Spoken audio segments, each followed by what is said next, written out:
Ladies and gentlemen, what is going on? And welcome back to another episode of the Kanto Conversations. Unfortunately, my co-host Connor could not make it. He had a last-minute thing that kind of just came up, so he's not going to be joining us today. But that's okay, because with me we have a special guest, Chris, aka Poke Oki, aka the man that no woman, girl, doesn't matter, can resist. Look at this good-looking guy on the other end of the screen here. Chris, say what's up to the people, man. What's up, everybody? How you doing? I'm just glad to be talking with Rob here today, and hopefully I can apparently fend off all those women that are after me because that's not really happening. So I'm just kidding. That's hilarious. Yeah. What's up, Katrina? How's it going?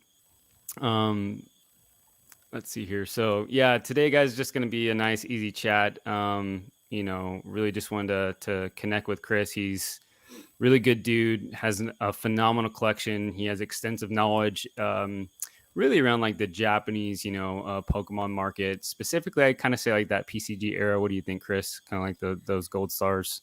Yeah, definitely the PCG era. Pretty much everything from the start of, say, the equivalent, so EX era to like Heart Gold, Soul Silver. I think I've been getting into more of that later and 2010 era stuff. So yeah, that's awesome, man. Yeah, so we're just gonna kind of talk a little bit about that. I know that Chris is has some very rare items in his collection, sealed and slabs, some low pop big hit cards, as well as some very scarcer rare items. We're going to kind of talk about that. We're just going to kind of talk about the hobby in general, just have a good time. So why don't we just go ahead and kick it off, and Chris, just let us know kind of who you are, kind of why you collect, and what you collect, man. So I think basically I just started off the same as most people. Back in the day when I was young, Pokemon was popular, and I started I opened stuff, Fossil, Jungle, like base set, Unlimited. I don't think I ever opened first edition when I was younger, but yeah, me neither. Didn't have that opportunity, and but I wish I had. But anyway, so yeah, I did that. I played a lot of the games. Gen 3 is my favorite. Home is where I live. And I live up in Sky Pillar with Rayquaza up there, my favorite Pokemon. So yeah, I just grew up playing all the games, everything from Red and Blue. I actually had like one of the original like Game Boys that are like like this big, like this big, the chunky gray ones. Yes. Giant pieces of machinery right there. I played up to Gen 4, kind of got away with it. Not away with it, away from it, as a lot of people did when they were growing up, and then came back to it. Actually, I came back to it because my girlfriend, Sienna, Sleepy Swallow on Instagram, she bought me in like 2019. She bought me the Rayquaza Hidden Fates collection box with the Rayquaza in it because she knew I liked that Pokemon, and then that kind of really got me back into collecting like Hidden Fates. Yeah, Red Bull crack right there, baby. Staying awake for a couple more hours here. Yeah, and that kind of got me back into collecting. And then I started off collecting like English because that was like the roots, And EX era, I actually didn't open up a lot of EX era when I was younger, but I kind of pulled out my old binder and I got into like the whole, buying, selling. So I sold some stuff, just to see how it was, some cards I didn't want anymore, and then bought some stuff, and then kind of just worked my way from there over to stuff that I wasn't necessarily nostalgic for because it's not something that I collected when I was younger, but something that I was interested in and curious about, and it kept my interest in the hobby because you can only collect one thing for so long before you get bored of it. Do one thing, you got to take a break or move on to something else. So that's kind of what I did, and that's what's nice about Pokemon in the hobby. There's so much to collect. You can move from here to here to here, English, Japanese, whatever you want, promo, sealed. You can you can do whatever you want in the hobby, pretty much. So that's kind of where I moved to now, and then I collect a lot of Japanese now, like you said, sealed. raw cards, slabbed, everything in that, aspect. So Tell us about some of the things that you've been collecting recently, or some of your Grail items, some things that you're really proud of, or some things that you've acquired. Just anything along those lines. yeah, definitely. My favorite card is what's up, Professor Oak? How you doing, man? So my favorite, Pokemon Rayquaza, collected that, and I actually had purchased a Rayquaza Gold Star in English, and then when I started getting to Japanese, I wanted to get the Japanese version, and then when I saw what the Japanese version looked like, I'm like, wow, this looks so good. Almost better. For me, it looked a little better. Most definitely better. Let's be honest here. Let's be honest. There's the whole EX Deoxys thing with the US version with the 360p versus the European or international version, as people call it, with the 720p. So the difference in print run and qualities. So there's that too, and then the yellow borders. So then that's a really good point. Yeah, so there's there's less of the international EX Deoxys available. They printed less of that versus the English US version. So it's harder to acquire those items. But I went in, ended up searching for about 6 months for a card for the Rayquaza Gold Star in English, and I finally found it on eBay and bought it. And there's like a whole story behind it, which makes the card more special to me. Obviously, anything that has like a story, it makes it so that there's more attachment to it, obviously. So is it something you could tell real quick? Yeah, I could tell it. So basically it's kind of like a karma story, what goes around comes around kind of thing. So I found it raw on an eBay user, and I sent them a message saying, because at the time I wasn't like collecting a lot of huge, more expensive. I don't think I bought anything over like $1,000. And so at the time it was a big purchase for me, and I knew it was going to be a big purchase for what I was looking for. And so I went out and I messaged the person. I'm like, hey, where'd you get this from?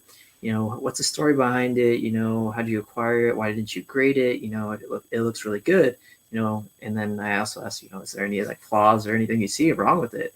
Because you can only see so much from pictures, just to try to get as much information as possible. You got to ask those questions. You just have to.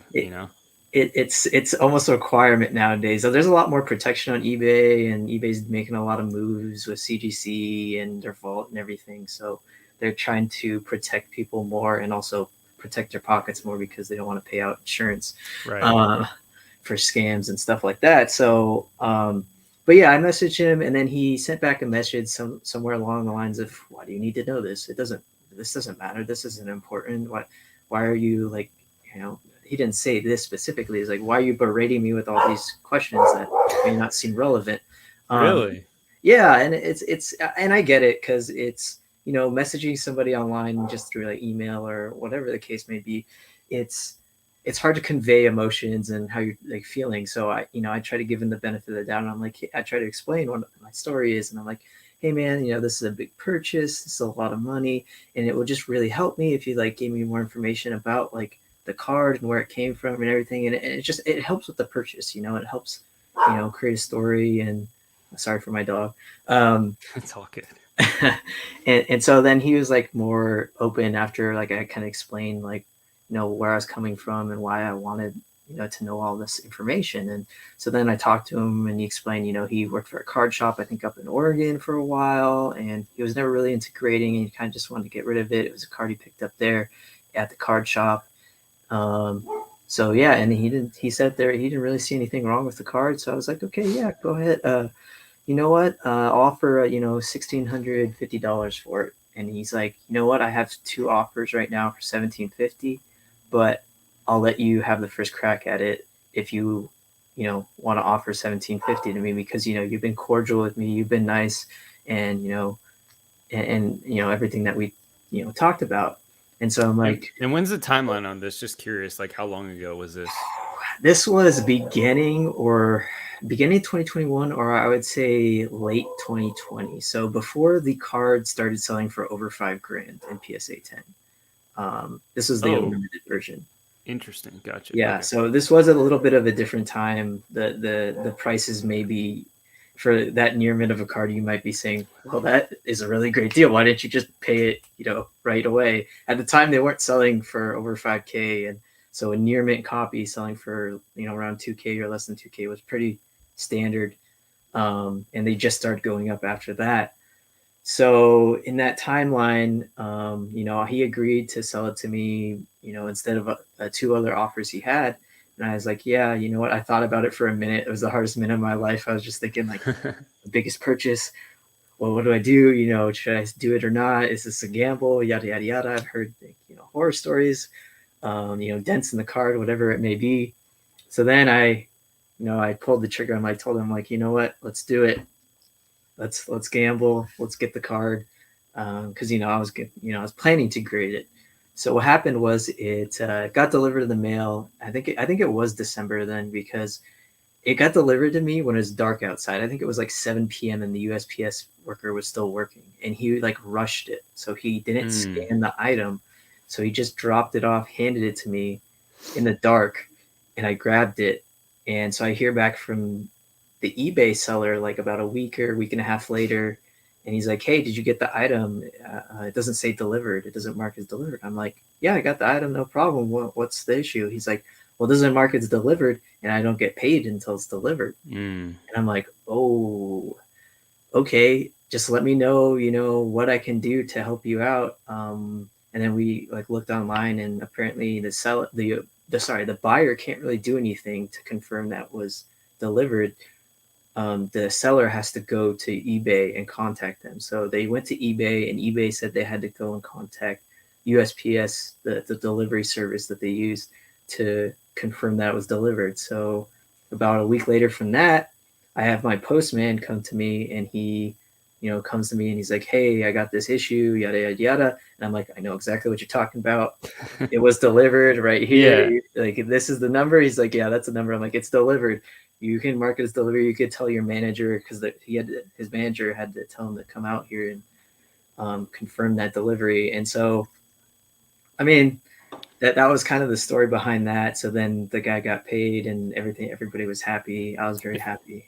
If you were a scumbag, you could have gotten that card for free. Yeah, and that's like the story. It's like the karma, like what goes around comes around. So the comes around part, besides getting the card, and it was pristine, it was near mint, as they say, and I sent it to BGS because I like BGS, and it got a BGS 10, and that's the story of that card. It's like the karma, what goes around. I could have easily just said, oh no, that was never delivered, ghosted the guy on eBay. He gave me one bad review, and I'd have one bad review out of like 100 good ones, and it probably wouldn't do anything to me. But that's not like that's not how you want to present yourself, and in the hobby or just in general. And I would never do something like that, I hope. And so and then it got the 10. Of course, karma came down upon me and thanked me with the 10. Dude, that's insane. What is that, like a pop 1, pop 2? I think it's pop 2. I talked to the other guy that has one. He's in Australia. I was thinking about getting the other one, but I did it because it would have the same feel anyway. So that's an insane, like, one, it's a really cool story, but two, it's an amazing collection piece. I mean, it's the king of gold stars, you know what I'm saying? And just the fact of how like you acquired it, you went about it, like that's something cool, that it's not just another card that you bought and it's good to have, and that's in its own like nice, but you have that story behind it, which makes it extra special. It's going to mean like probably going to hold on to it longer when you do decide to sell, if and when or whatever. It's going to like really mean something. It's not just, it'll hurt if I ever sell it, which I don't plan on selling it. It might go with me to my grave, or be an inheritance to possible kids in the future. But yeah, that's not a right. As compared to maybe if you just bought the card and it reached a certain price, you would just like be like, oh, whatever, I'll take the money. You know what I mean? Yeah. And it's like this again, the story behind it means so much more to the card, and to like the sentimental value to the item, obviously. So And it's like, if I wanted to sell it, I wouldn't sell it for anywhere near what probably market would be, because I wouldn't want to sell it, So what would you estimate that card to be at? Like, without, I mean, I know you wouldn't shill it just to like, no, I make yours more expensive, but like, what would you think a fair price would be? so there's the CGC Perfect 10 that got graded recently, and I talked to the owner at Collecticon Long Beach, and he was willing. Oh yeah. It's a little off center. CGC is giving more 10s out, whatever the case may be. It got the perfect 10. So, right. I talked to him, and he actually was willing to let it go for 20K. He had it listed at 40K, which I think is ridiculous. Yeah, man. I have it listed at 40, but willing to let it go at 20. Come on, man. Yeah, I saw that. I was like, lost respect for you, man. I'm sorry. That's just crazy. No hate to the guy, but some people just like to price things higher because they like more negotiating room, which I understand. But it's a kind of a gray line to what point are you just trying to put a giant price out there that no one will pay, versus more reasonable, like, okay, it's 10%, 15, 20% over what the last sold. The thing is, there's no last sold on this, so you can't really tell him like, hey, the last sold on this one was yada yada yada. So whatever the case may be, I honestly, before they dropped a little in price, but and the 10s go for around 6 to 7K maybe for unlimited for PSA 10s. So BGS 10, I probably think it would get anywhere from 15 to 20K for a BGS 10, and it just depends on the auction. Yeah, this is classic stuff. I don't want to name the guy. No, we won't. It's not worth it. And those are like, however bad it may seem, those are tactics that you use as a business to try to get more money. You have to start off at a higher point, and everybody does it on eBay. You don't list it for buy now with an open offer on eBay for market or less, unless you really want it sold. You always work down from there, and that's why I said it's a gray area. It's part of it obviously is greed, and that's not a nice word, but at the same time, people need to make money, and it's accurate, bro. It's how it is. So I mean, no shade to the guy, because and again, I he's a trusted name in the community, so this is not a podcast to talk down other people. It just seems ridiculous. Like, maybe if you have a card for 500, you list it at 1,000, you give it that room. Yes, it's twice as much, but it's a lot different from talking about 500 to 1,000, from 20,000 to 40,000. That's absurd.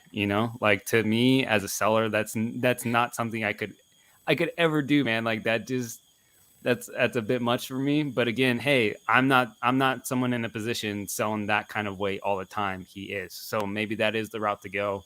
Maybe I'm overstepping by saying that, but it seems a bit much. And part of it too, though, another not point to him per se, but I talked to the person with the other BGS 10, and there's no first editions of these. There's only unlimited. The Perfect 10's unlimited. But the other BGS 10 guy had it listed for right around 40K also on eBay, but this is when they're selling for higher, so it was a tiny bit more accurate. And he said he'd probably let it go for 30K. But he said, he had it on eBay as a kind of like just get people to look at your page kind of thing. It's an advertising item, essentially. Different. So you just leave it up there. You put it in your case, or you put it on your eBay to just advertise the item, which I understand. It's like, it's just putting, like, it's the same thing as putting a first edition base set box up there that's sealed and listing at 500K, because no one's paying 500K for that. Those are going for around 300K or something along those lines. So no one's paying 500K, but you list it up there, you put it up there, people look at your booths, people look at your page, whatever the case may be. That's just how it is. So yeah, but it's Pop One.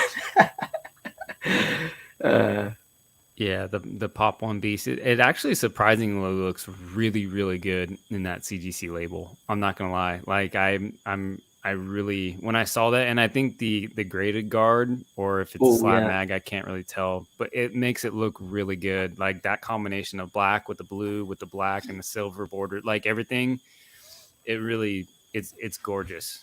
No, it looks good. But I Definitely. almost messaged him and asked him like, "Hey, just curious, what are you going to sell it for?" And I thought he was going to put 20K. Like in my mind, I'm like, "Oh, he's gonna do 20K."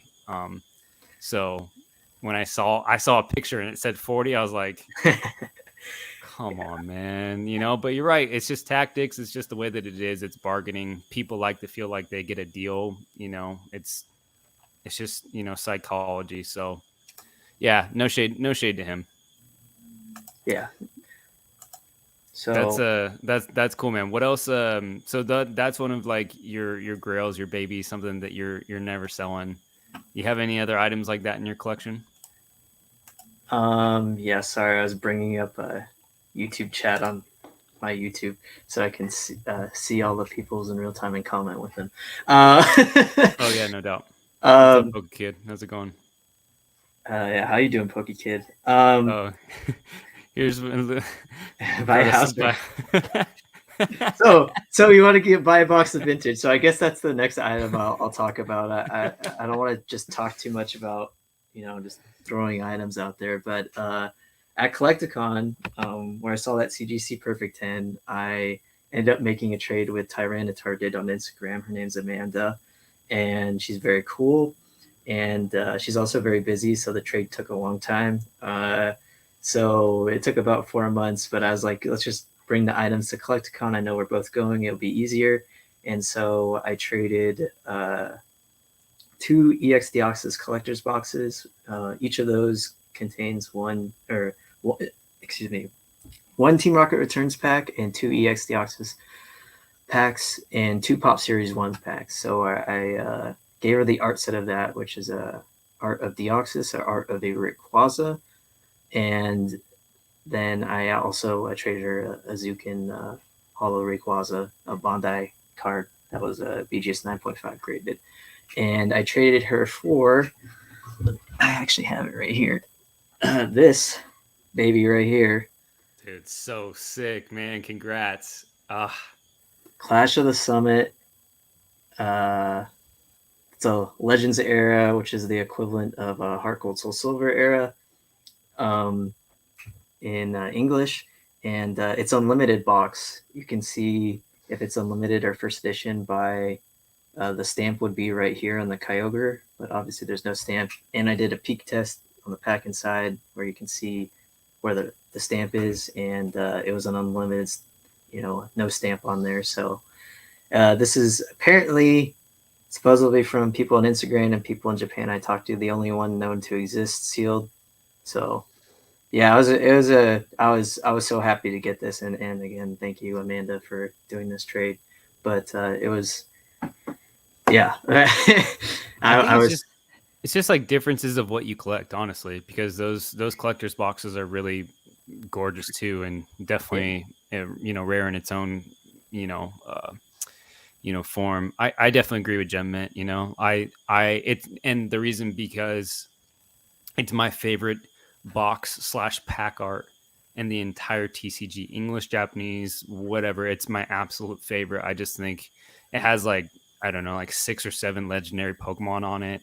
It looks like an Arita style watercolor-esque, type of artwork, like how he does those. And because it's unlimited, talk a little bit about the fact that it's unlimited versus first edition, because mostly when you think about it, unlimited is like, oh, it's a second print run. It's usually not that rare or that scarce. When it comes to certain sets, like from the PCG era, it's going to be, for most except for, Clash of the Blue Sky, which is EX Deoxys, Clash of the Blue Sky. The first edition is rarer than the unlimited, so it's like, when you come to those, but there's still stuff out there. There's still product that you can find, cards that you can find. Talk to us a little bit about how rare this unlimited box is. So I guess to start off with, to kind of explain it, because you're giving a pretty good explanation there, honestly. So I quote unquote self-named, whatever you want to call it. I have it named the EX to the end of the start of the EX to the end of the Heart Gold Soul Silver era for Japanese as the golden era of Pokemon, because every single pack for every single set contains a holo for every pack. So the EX era is broken down into the ADV era and the PCG era. PCG has all the gold star sets. ADV era is more of your Ruby Sapphire, EX Dragon equivalent, and then EX Magma Aqua. Yeah, Magma Aqua. And so then you have those two eras that make up the EX era. Then you have the Diamond and Pearl, Platinum, and the Heart Gold with Soul Silver, which is Heart Gold, Soul Silver is Legends era in Japanese, and I believe Diamond and Pearl and Platinum are both just Diamond and Pearl Platinum. I don't think there's another name for them for the English equivalent name or translation. So it's like, was it DP and then DPPT for Platinum? I think DP Yeah. Which they all have the little logo on the bottom right of the card there for most of the sets. So like Rob was saying, the only EX era, so the PCG and ADV era sets that first edition is more rare is actually Clash of the Blue Sky. And I think this is just a guess. This has no, like, this isn't like, coming from, like an article or anything, but this is my opinion why that's the case is because how Japanese print runs work generally is the first edition back in the day had a set amount of print. So they decided to print this much. And then Unlimited came after the first edition, and the Unlimited print run was determined by how popular Pokemon was, or that set was doing specifically at the time. And as we know, EX era and Diamond Pearl and Black and White, was downtrending. So those unlimited print runs, Pokemon wasn't as popular then, so they printed less than that set first edition print run. The reason why I think first edition was printed more for Clash of the Summit, EX Deoxys English equivalent, is that it had the Gold Star Rayquaza, which was the legend, poster child of EX Emerald, the Pokemon games, and everybody loves a dragon, and so in addition to that, and it being the second set that had gold stars ever, I believe it was Team Rocket and then Deoxys, I believe. Those two sets are the first two sets with gold stars in them from the PCG era. I honestly can't remember. I think Golden Sky Silver Ocean came out after. I'm not 100% sure. I think I forgot off the top of my head. But so I think that, along with the fact that those gold stars were very playable back in the day, and so those are used in tournaments. And actually, you can see the Latias Gold Star has that Champions print in English and Japanese, where it has the TCG winner's signature on the card, and they printed that card again because they won a tournament. They won Worlds with that, I believe, in the TCG. So that's, I think, another reason why the Unlimited was printed more for Clash of the Blue Sky. Now, moving on, every other EX era set in Japanese, the Unlimited is less printed. Just generally speaking, you can look at pop reports at PSA and just generally try to look around for sealed product or just the regular cards and try to see. So moving on to the Diamond and Pearl era, I think that's generally the case for almost all the sets. And the amount that Unlimited was printed is varies. It's not just like a set number. It's not, it's 3 to 1 or 1 to 2. It varies from set to set depending on how much they printed, popularity at the time, I believe. So Diamond and Pearl and then Platinum, had those same numbers, generally speaking, where Unlimited was more rare, it was printed less. And then when we get to the Heart Gold Soul Silver era, the Legends era in Japanese, we get to L1, which is the first, I would say, print, and it had two sets. The Heart Gold was one set, and the Soul Silver was another set. And so those two combined to make L1. There was L2, which was Reviving Legends, and then Lost Link, which was a subset. It actually wasn't a actual set in the Heart Gold Soul Silver era. And then there's L3, which is Clash at the Summit. Isn't it like equal to Call of Legends? Like Call of Legends Yeah, isn't technically Heart Gold Soul Silver. It's its own thing. It's right. literally its own subset, you know. But most people like kind of put it in with Heart Gold Soul Silver. Correct. Yeah. And so, because I think they were promos in Japanese, and they were printed around the same time as Heart Gold Soul Silver Era was printed. So it's generally, you relate those two together, even though those cards in Call of Legends weren't actually printed in a set, or at least the 2-piece cards that we all think of when we think of not the 2-piece cards, the shiny variants of all those cards in Call of Legends. When we think of those, they're actually promos in Japanese. Right. The lottery promos. There you go.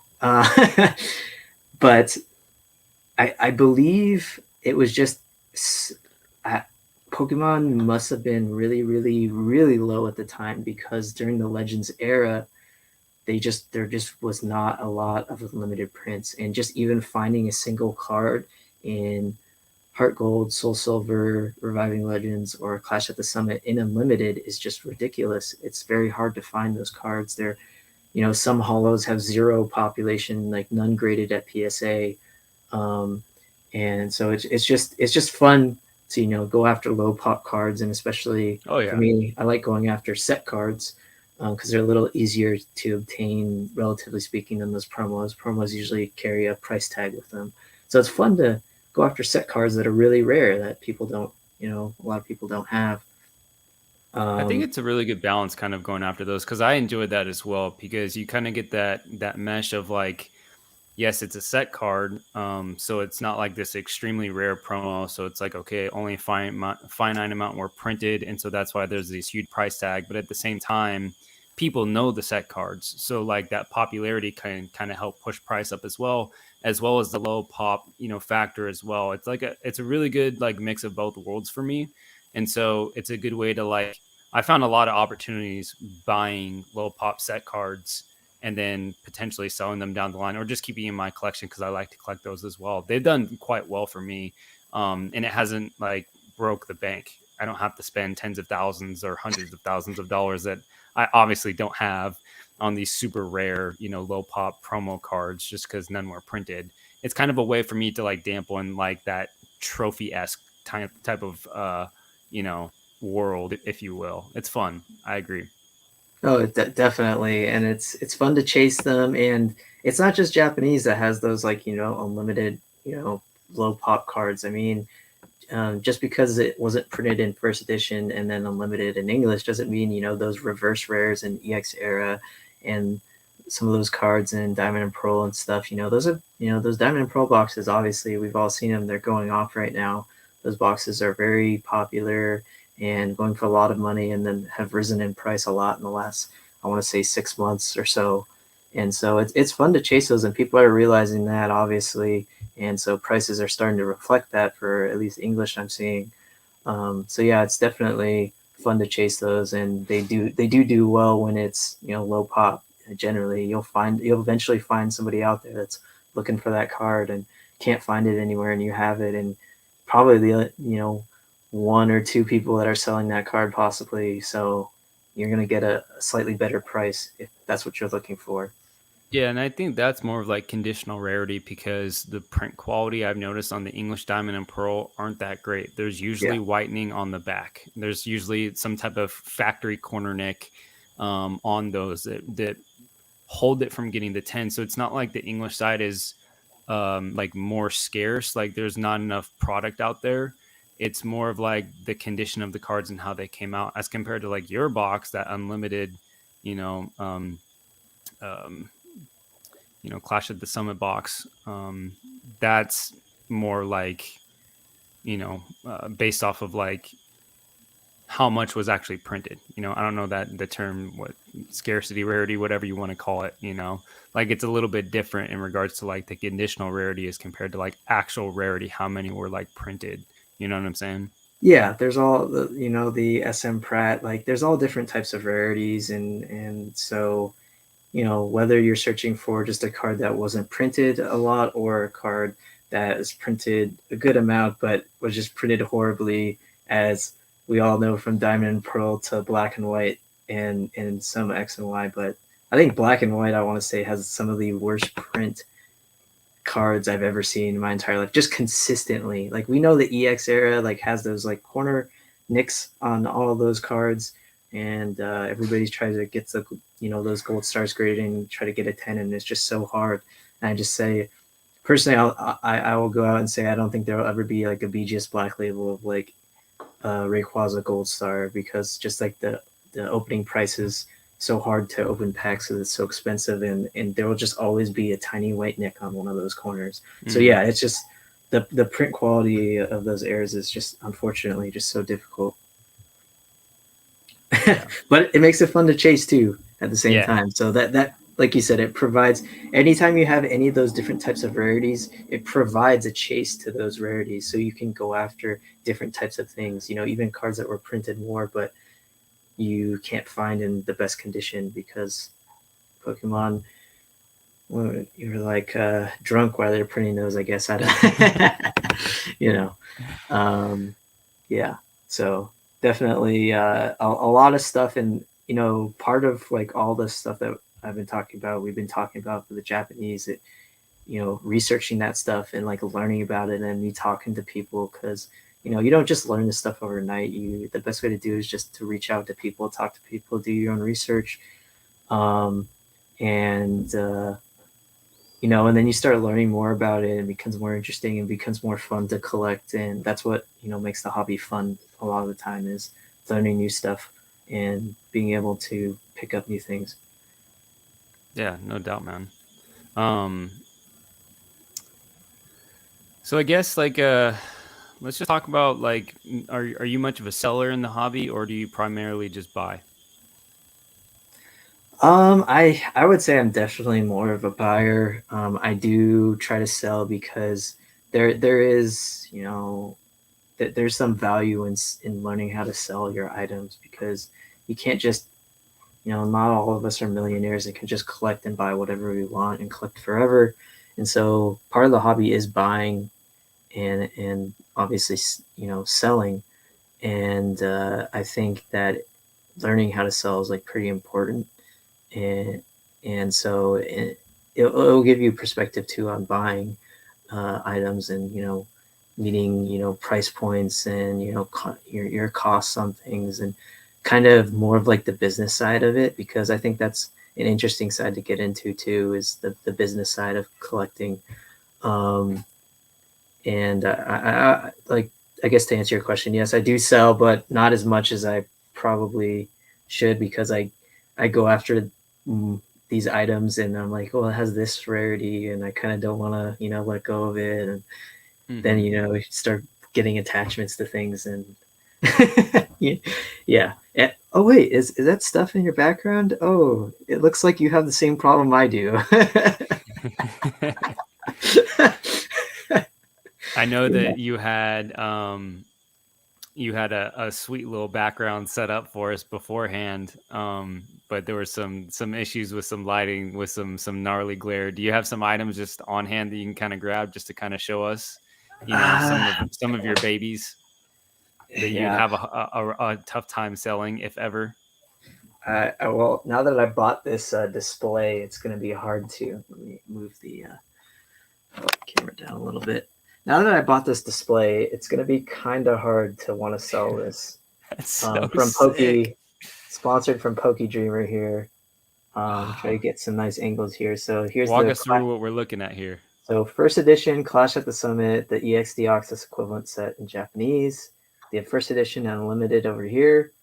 And then these three cards are unlimited. Unfortunately, this Latias came back 9. I was looking for all gold labels, but I'll get there eventually.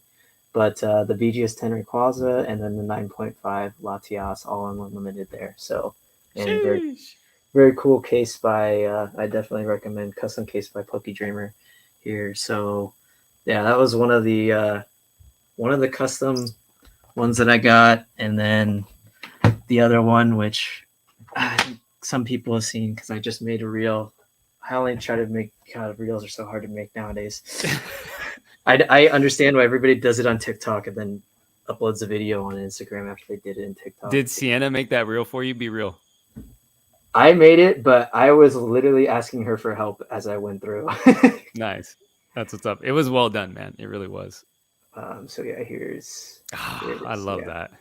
Yeah. So, Gang Rocket Strikes Back is the direct translation from the Japanese name of this set, and then that's obviously EX Team Rocket Returns. So first edition unlimited, or first edition unlimited there, and then all the PSA 10 unlimited gold stars from this set: Mudkip, Torchic, and Trico. And obviously, I have Ruby, Sapphire, and Emerald, and I played all three, and I played with every single starter, and Love so I have an attachment to all of these guys. I love them all, and the pops for these cards for the PSA 10s, the Trico's pop. I want to say low. it's 12. Torchic is recently a new one was recently graded as pop 15, and then Mudkip's pop 7 for the limited PSA 10s. So that's a really nice display that, again, Loki Dreamer made for me. Really nice guy. Has a Poke Hive hit you up about that Mudkip? Yeah, he's okay with the first edition. I think he doesn't care as much about the first edition unlimited, which a lot of people don't. But I've had other people that have wanted that card. But yeah, it's the story behind those is actually about all of those in one night, basically. Gengar Gang Ben. That's how we do it over here. That's how we do it over here, baby. One night, it just all came, and that was not even like my primary goal was the Rayquaza, Latias, and so that was always like the starters for Hoenn was always like kind of in the distance. I was like, I'll get them eventually. They're crazy little pops. I'll figure it out. Then one came into Ben's shop, Gengar Gang on Instagram, and he sent me the picture of it. And I was like, that's going to 10. Let me buy it right now and I'll grade it. And he's like, no, I want to grade it. So then he ends up grading it and holding it for a little bit. Then my buddy I have a friend in Singapore who had the Torchic, and he had a lot of offers on it. And we did I talked to him about it. He's like, I'd be willing to sell it to you or like somebody else, potentially, theoretically, if you're not gonna like flip it or anything. I was like, no, that's I'm gonna keep that baby. So I talked to him about that, and then somebody sent me the link for the Mudkip that it came up on eBay, and it was just graded. All these are 63 million or 64 million certs, so they're all recently graded at PSA within the last year or so. And someone sent me the link for the Mudkip, and then I was luckily able to find the guy on Instagram and did a deal on Instagram for that card. And then, so I was like, well, I got that and I know where the other two are. Why not just get all of them right now? And so I talked to my buddy in Singapore. I talked to Ben, and I got all those in it that night, and it just came together. It kind of just worked out. But kind of going back to just like having friends in the hobby helps too. So that's like that. And like going to Collecticon, that was like the best part of Collecticon, seeing all this stuff. Yeah. But being able to talk to everybody, that's like the best part of the hobby, is like hanging out with everybody. Yeah, before I want to hear more about Collecticon for sure, but Oak asked a quick question. Yeah. What factors do you need to meet to debate selling a personal collection item? I think a lot of it comes down to, personally, I think it's where you are in the hobby. So say you're moving to start collecting other things, and I know like BJS Gold Star on Instagram or whatever has like a huge collection, and he sold off some of his like PSA 10 Gold Stars because he wanted to move to something else. And and so that could be one reason. You get tired of what you have, you get bored of it, and you want something new and exciting, which it happens. And you got to keep your life and collecting and Pokemon and everything exciting. And so that's one reason, I guess. Another would be personal reasons. You have to sell things to pay for other things, personal life. Rob gets has a wedding and gets married and goes on a trip and might want to sell something. Maybe his girlfriend wanted that bigger rock on her ring. Who knows? Oh, it's big enough. And so that's another reason, I think. And that's when you start getting down to like how badly do you want this like piece of cardboard wrapped in this piece of plastic with this label wrapped in probably another piece of plastic, because you don't want the slab to get damaged, hidden away in your in, say, your safe or wherever. How badly do you want it? And then I guess the other thing would be is like trading up to something else. It kind of goes along the line of the first thing. But I love those EXD Offices collector's boxes, but I think I definitely wanted to trade into or trade up, or whatever the case may be, whatever you value it at personally, to another item. And so some things can help you obtain other things, and that's really, I guess, how much is it? Do you value it in your collection, and do you value it over something else, like repairing your car if it breaks down, or getting another Pokemon card that you might like? So you have to break down those. I know he has Japanese Pikachu. I need. Do I? It depends what Japanese Pikachu he's talking about. There's so many. Which one? But yeah, that's a great question. So definitely, and yeah, it's one that I've had to consider it lately. I sold a few, PC items recently, and it sucked. Selling that.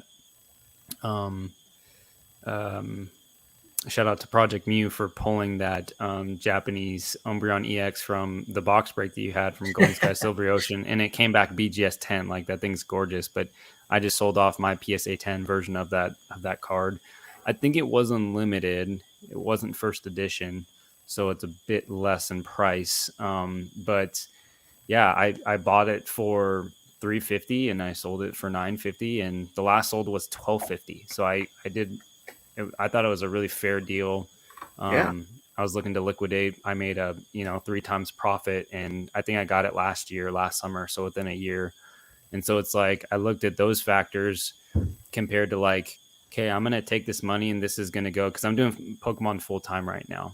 So it's like not really by choice, like, oh, I'm making so much money so I can quit my day job. It's like my day job wasn't treating me right anymore. I was tired of getting taken advantage of. And a multitude of other factors. And I really wanted to take some time to build out the stream. I have a lot of big ideas that are coming to fruition very soon. My Pokemon room, I've been investing a lot of money into that, because that I think that it's going to be very, very good for the business. Just bought a custom PC that's coming on Friday so that I can stream on OBS and 1080p with 2 cams instead of off my shit little Mac here that can barely handle this StreamYard stream.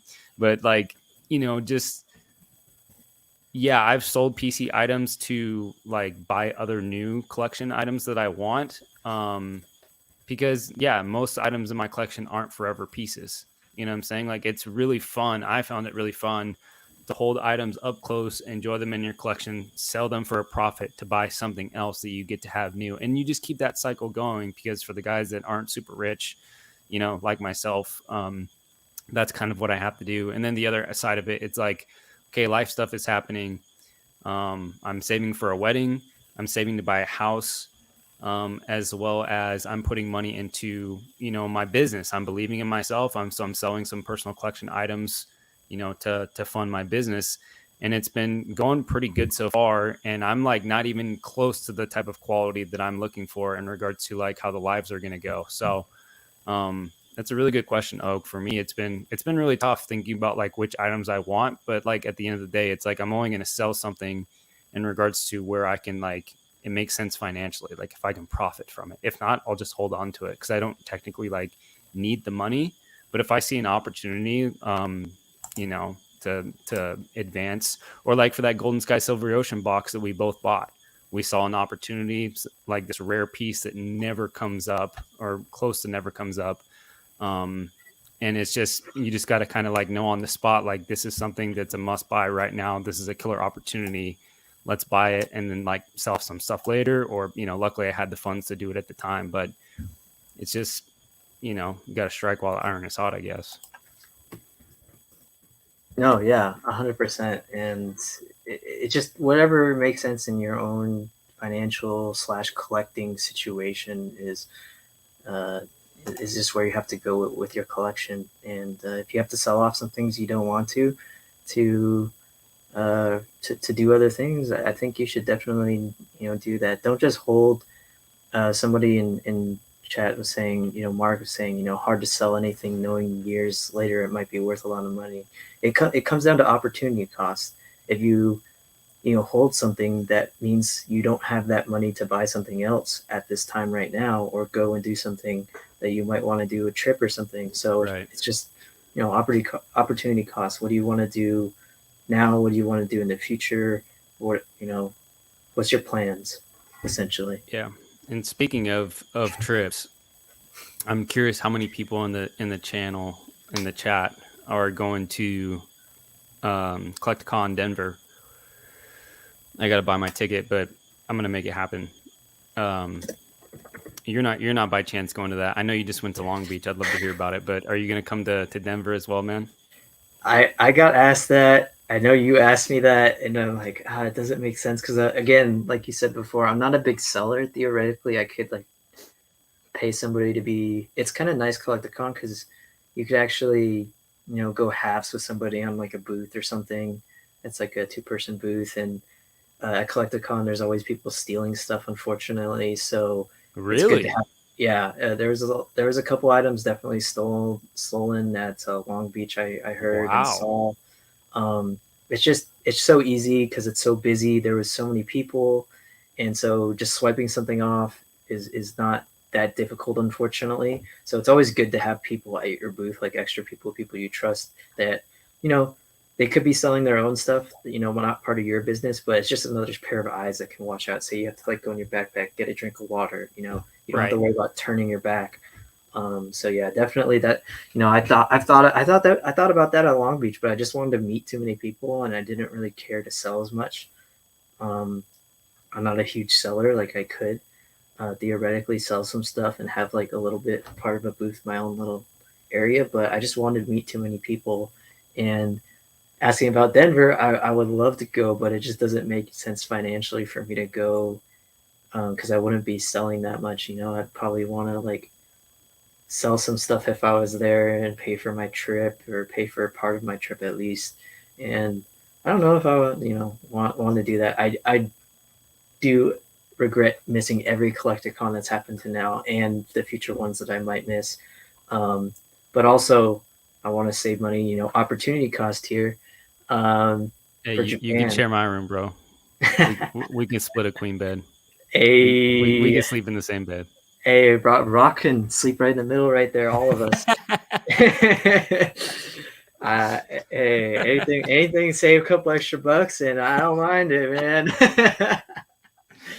Man, it's gonna be fun. All the CollectCons are fun, but like I said, the announced Worlds is gonna be in Japan, in Yokohama, and so I'm theoretically planning on going there too. So that's gonna be like a 5, I would say like a 6-7K to 10K trip at least, with how long I want to stay, for sure, like 2 weeks, and plus how much you're going to spend on Pokemon cards while you're there. Don't talk about it.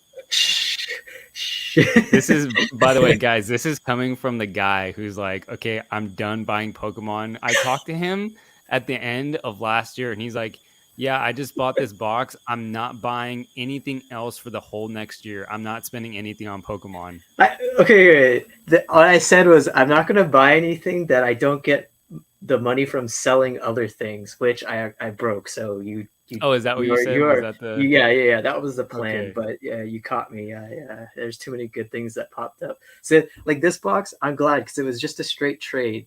So I'm happy to do something like this.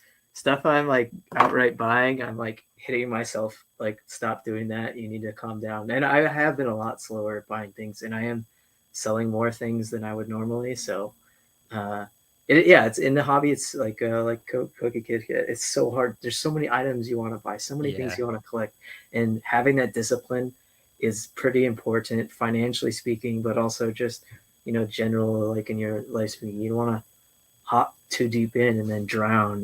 It's you gotta find your middle ground and find where you can be at, and sometimes it's better to focus on one thing too, because then you're not distracted by other things in the hobby, and so you can just focus on that one thing, and that goal might not be a crazy expensive goal. It might just be like getting a master set of like, I don't know, like why am I thinking of the most expensive sets possible? Fossil, I was gonna say Aquapolis, but so yeah, it's tough in the hobby for sure. And yeah, Rob called me out, and he's perfectly accurate on that. Yeah, I spent some money on some boxes. Here's a box I spent money on. Yes, sir. Little EX Dragon, Rulers of the Heavens box. I love that set, man, so much. I love it. So yeah, unfortunately, it's just too easy to spend money in the hobby. So like I said, I am trying to sell more actually, and free up cash for other opportunities of buying vintage Japanese products, preferably sealed. One of my other huge main collecting goals is every single EX era Japanese pack in unlimited and first edition, and I think I'm like 5 or 6 packs away from that, so it's a very expensive goal. Yeah, no, it definitely is. And I actually want to touch on that in just a second, about why you prefer buying sealed. But I think it's really important because I really struggle with this, Poke Kid. I think it's way too easy to get distracted and buy things in the hobby, especially because things are quite expensive nowadays.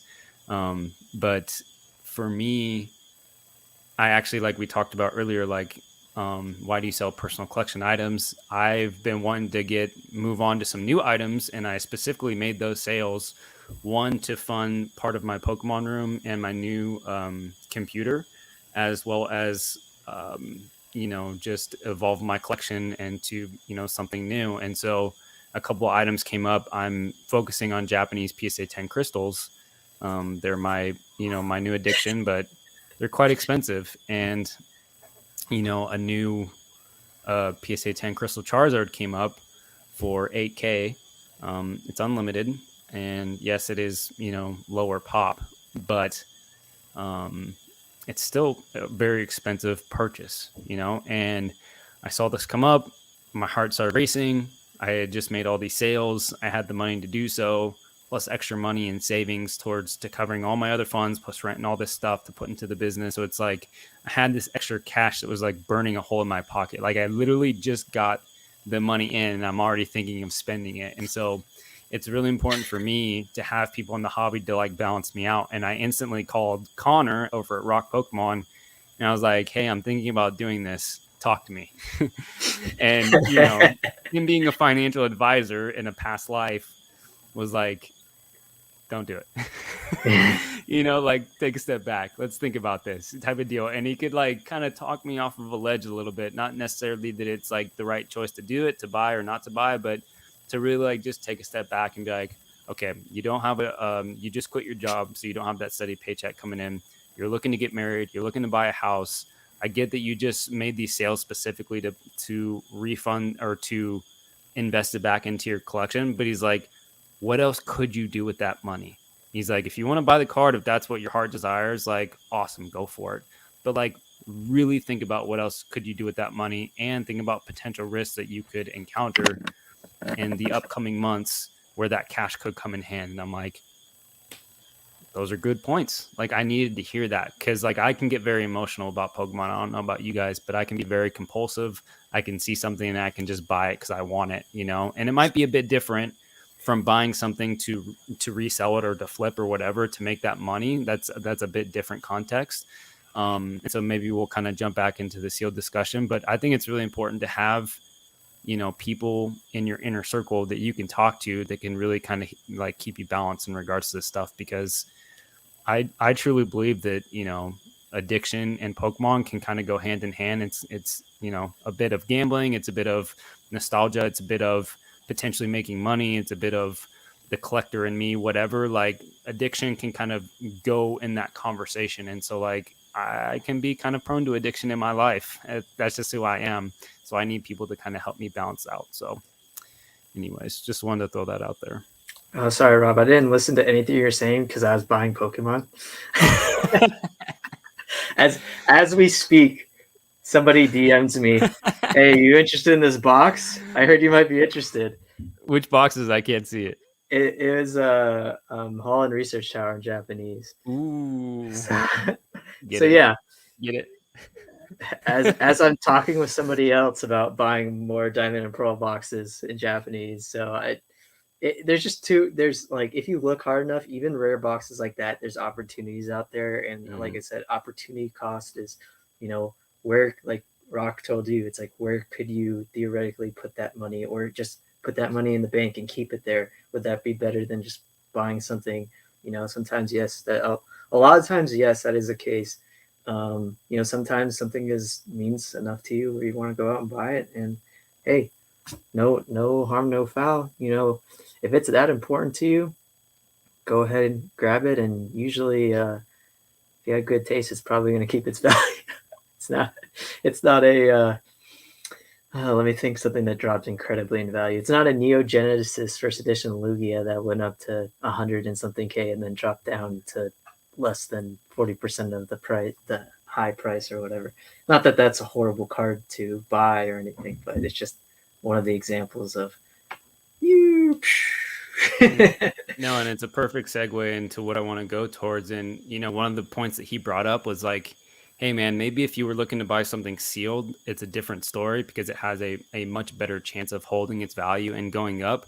But he's like, dude, you don't know how many raw copies are out there. He's like, I've heard stories that people are hoarding unlimited crystals in mint condition. He's like, there's multiple stories from multiple Pokemon content creators that have talked about this stuff. And he's like, you never know what that can do to the pop. Like when it comes to sealed, it's a little bit different. We have a little bit of a better idea when it comes to like these scarcer, sets on the English and Japanese side, primarily on the Japanese side, like in, with specific boxes.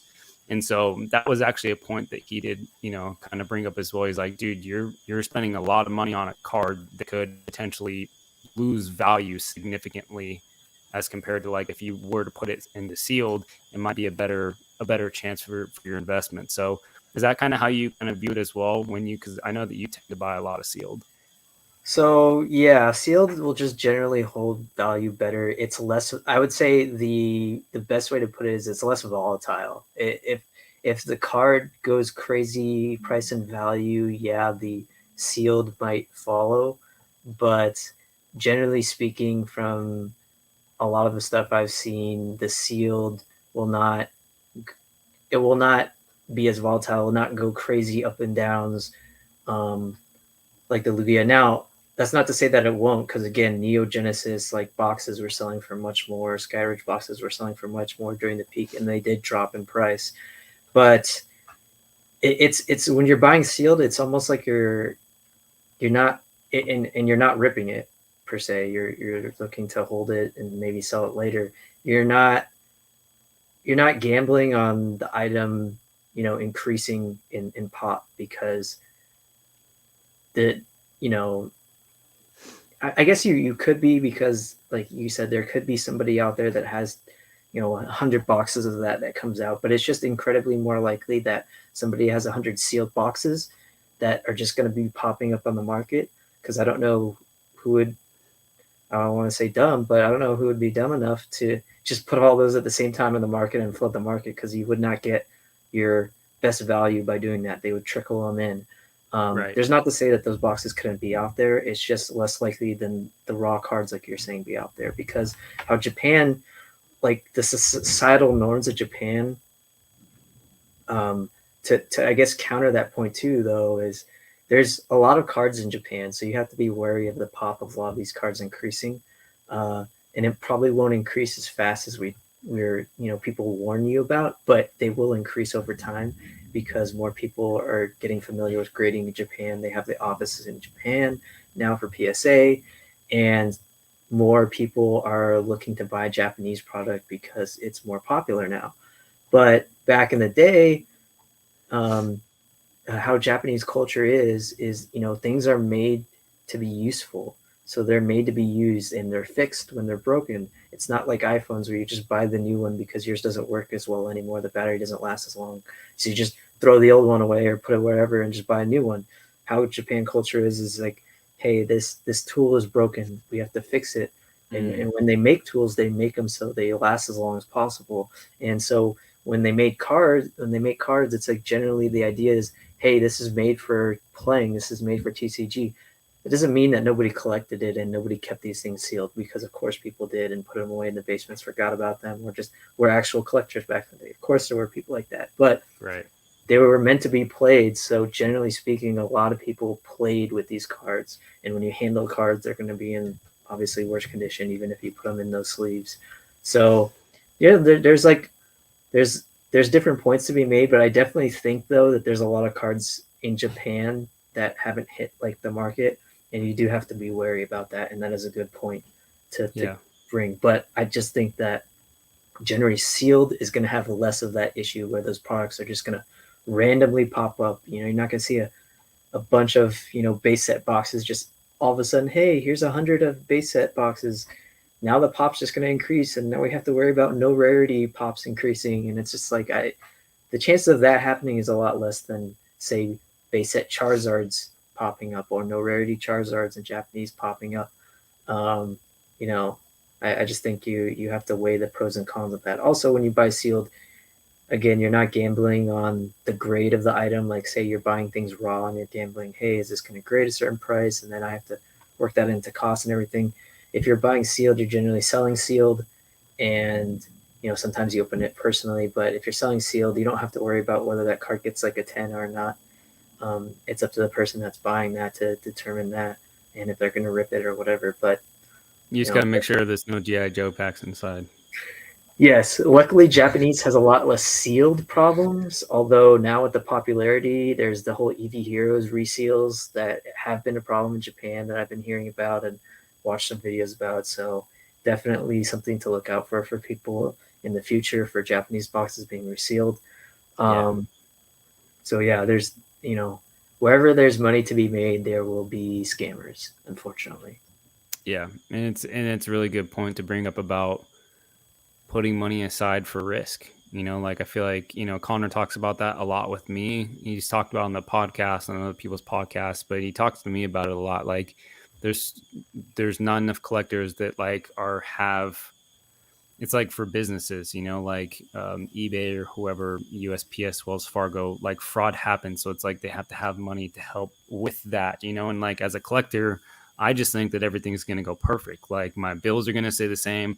I'm not going to incur any expenses with my car. My car is going to stay the same, but life happens. I get a flat tire, or, my fiance 2 years ago, a stupid kid came in and slashed her tires. It cost her like $1,000 to replace all her tires. People don't factor that in when they're buying stuff, and they're going through with their cards in regards to potential theft, fraud, all that type of stuff. And so, it's that's another thing to consider as well. Like that's really nice to have extra cash on hand as compared to just money comes in, money comes out. Like those are the things that like I'm really starting to think about as well regarding the hobby. Yeah, because the hobby is in everything. You have your own life to live, and there's expenses and unforeseen expenses that, what do they say that like most Americans can't, like if they had like an equivalent like expense that they weren't expecting, that was as much as their monthly rent that they couldn't pay for. They don't have enough in the bank to do that. So right. That's like so important to have a certain amount of cash that is liquid, purely liquid, not in collectibles. I would even care to say in other investment forms that you can just use on whatever bills you might have to pay at the time because something comes up. But that is an important thing to consider in collecting, in the hobby, and just in life in general, because we talked about this hobby is so addicting. But what's more important? Getting that crystal Charizard, not like to call you out specifically, but just that card in general. What's more important, getting a crystal Charizard or having your car work so you can drive and make money every day? Like, right. It's pretty obvious when you look at it like that. So, some may say, what's more important, taking your girlfriend out on vacation or, buying that card? And it's like, yeah, buying that card. I'm just joking, but yeah, Pokemon greater than bills. Invest everything you have into Pokemon. You heard it here first. No one's ever said that before. It's a crazy idea. But yeah, it's hilarious. But yeah, and I saw the other thing is like you said, having cash, not just in Pokemon, because a lot of the time I will bake what I have into my, like, oh, I have this amount in my collection, so I have this much money. You know what I'm saying? Like I will often think that to myself, like, oh, I'm not going to say the price, but I have this amount of money, and ultimately I only have X amount in my bank account, and it's much different. And because this is in a liquid market, and perfect example, and I know that my internet's kind of going a little whack here, so sorry if it's a little unstable. Is it like I was looking at comps recently, PSA 9 base at Charizard went at auction for like $1,000 as compared to like a day before, a day later, I can't remember what it was. Buy it now went for like $1,400. You know what I mean? And this is looking it off of Terapeak, so it's like people that actually, paid for bought. Yeah, they paid for it. It wasn't just under eBay solds. That $400 difference is a big difference if you're just willing to be patient and get the money that you want, as compared to needing the money because something happened, life happened, and you have to throw it up on auction. People are like, oh, like I can get it, I just throw it up on auction. But it's like, are you going to get the money that you want? It's a huge gamble. And it's like, well, maybe you paid $1,200 for the card, you know what I mean? Like now you're getting $200 less as compared to $200 more, or whatever, you know what I'm saying? So it's like, just thinking about that stuff. Yeah, it's the grown-up shit that I don't want to do, because all my mind wants to do is focus on what's the next thing that I want to buy. What is it? Because I love this stuff and it's super fun and it's very addicting to hunt for the cards, to buy it, to enjoy it, to hold it up closely. Like I can get totally wrapped up in that, and instead it's like, no, I need to take some time to think about this stuff and be a little bit more, tactical, be a little bit more reasonable. But Poke Kid asked a good question. He says, with Pokemon being so large with collecting, do you guys try to narrow down your goals and complete small goals over and over? I feel like I can get pulled in so many directions with all the products. I mean, we said it before. It's definitely easy to get pulled in all those directions, to turn your head left. Then butterfly. Oh, look at that. Oh, new set. Oh, Shining Star thing. I haven't collected those yet. It's just so easy to do that because Pokemon's been going on for so long. It would be so much easier to say, like, hey, one of these new TCGs, like, it has one set available. There's only that much to collect, and you can do that. And once you're done, it's like you're just waiting for them to come out with a new set every 4 months. So for 4 months, you're not really buying anything. You're not really doing anything. But Pokemon and sports and other things, they've been going on for a long time. So there's just so much potential to buy, and I think it's important to focus on definitely not necessarily smaller goals, because you could be focusing on a huge goal, like say focus on like completing a whole like WOTC master set, but you're working one card at a time. You're not buying modern while you're doing it. You're not doing all these other things, right? And so it could be a huge goal, but you're working on it piece by piece, and you're concentrating, and it matters enough to you where you're not concentrating on other things. You're focusing on the goal at hand. And I think that's, it's important to have those. I think when you start, branching out, it can be a lot of fun, but that's when you start spending a lot more money And then you get into a situation like you were explaining, Rob, where, hey, I need the money, but now I bought this item and I have to sell it for less because I need the money now. So I need to sell it for less now. And, you know, it's hard to make money on things to begin with because you have to hold them for a certain amount of time. But say, you know, you have eBay fees, you have taxes, you have all these fees attached to it. You know, if you're buying and selling, and even as a business, you know, that you might not get your money back. You know, it might not be like, hey, I got a 20% return. That 20% return with taxes and everything might turn into a 5% loss. And those are things that you have to think about. And if you're selling things quick, you're never going to get max value unless it's just something incredibly rare.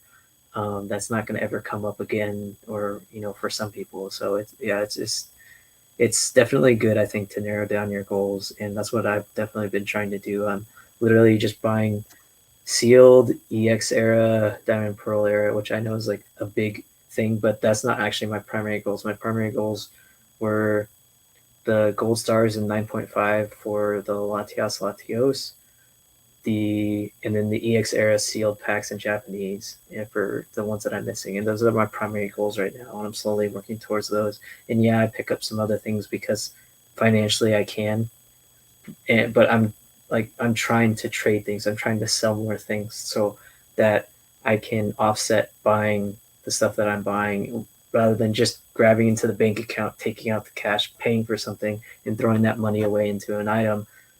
I'd rather have that, you know, cash available so I can do things and maybe go on trips, or maybe just have that in case I need to have it for something. Right. Yeah, I noticed it. Like it's much different for me. It's really evolved for me. Like when I first came into the hobby, I was primarily just a buyer, and so it's like I would have these goals set up. But then the more that I started looking into Pokemon, the more that I realized how much of it I really loved. And, you know, I could buy base set. Like there's so many different variations of base set, first edition, Shadowless, fourth print, you know, 1999 to 2000, unlimited. There's, you know, Japanese, there's no rarity, there's different languages, there's, you know, unlimited first edition in different languages. It's like, there's sealed product, there's raw cards, there's graded cards. There's so much to collect just with one set, you know, and that's just one set. And so like for me, I noticed that I could kind of have that squirrel mentality where like the more that I got into the hobby and started looking at things and being like, oh, I really like that, I'm going to buy a little bit of this. And oh, I like this, I can buy a little bit of this. I really was able to kind of start amassing this collection. And then I just got in lucky that I got in at a time before the boom happened. And then some things started, you know, rising in value, and I had other collection goals that I wanted. And so I would sell some items at a very large profit and then be able to buy more items. And now my goals are like very specific in regards to when I spend money on Pokemon, because all my money is pretty much going back into the business and to paying my bills, because this is my sole income. It's literally how I'm making my livelihood. It's much different when I was getting that, you know, solid paycheck every 2 weeks, where I can have a little bit more squirrel mentality and be like, oh yeah, I like that, I want to buy it, or like that looks something good, I'll buy this. Like I'm very selective of what I buy. And so I just kind of, I think it just really depends on, you know, someone's situation, their financial, you know, income, what their goals are in the hobby, like all those different type of factors that we all have to kind of look at as collectors. And for me, like it's all my money is pretty much going back into the business right now until I can slowly save to buy like a personal collection item, you know. So it's different for me, you know. It's definitely different. Your situation is your livelihood is based on you buying and selling for profit, you know. So you're gonna be buying no matter what, because you can't just keep selling. You have to get product to sell. Right. Unfortunately, that's how it works. So yeah, you have to dip into that a little bit, sometimes more than you would like, so you know that, because you know you can make money on this item and sell this item and do well with it. Where, you know, I would say 90% of the people in the community are not a business, and their whole livelihood isn't based around Pokemon. So buying too much is a real problem, especially when you start out. You just buy, which I was the same way. And then, you know, you realize, oh, wait, that GTA Infinite Money glitch doesn't work in real life. Crap. You know, it's like, whoops, yeah, maybe overspent, maybe not. But then selling is important. That's why I said selling in the hobby is important. Learning how to sell, and Pokenomics. Jake says it a lot. He's familiar with the financial side, a lot of that, but I think it's an important part of the hobby to be able to sell and understand how to sell and what works. And if you never sell in your life and then you need that money, then you're going to get a lot less value. But if you know how to sell, you work contacts, so maybe you have people that are ready to buy things that you own, and you know that it could be guaranteed cash if you sell that thing, and maybe you need that cash, and so you don't have to sell a lower price. You have somebody willing to buy it. So connections matter too. But like getting into that, I think is pretty important, and definitely some advice that not just I would give, but other people would give too, is learning to sell is definitely going to benefit you in the long run in the hobby. Yeah, and I think you've done a really good job of networking. It's one of, like, to me, I realized that early on, like, this is going to be important. I need to be able to, people need to know who I am, and not like from he's Instagram famous. That's not what I'm talking about. But like, people buy from people that they know and that they trust, and there's a friendship there. You know what I'm saying? So like, I knew that I wanted to get my name out there, and there's multiple ways to do it. Like, you don't have a YouTube, you don't have a place where you like content create, and yet you're like, to me, like one of the biggest names in the community regarding like Instagram. Like, everybody knows who you are, dude. Everybody that I talk to, like, oh yeah, dude, Poke Oki, I've talked to that guy, he's super nice. Like, because you've put in the time and effort to like make those connections, reach out to random people.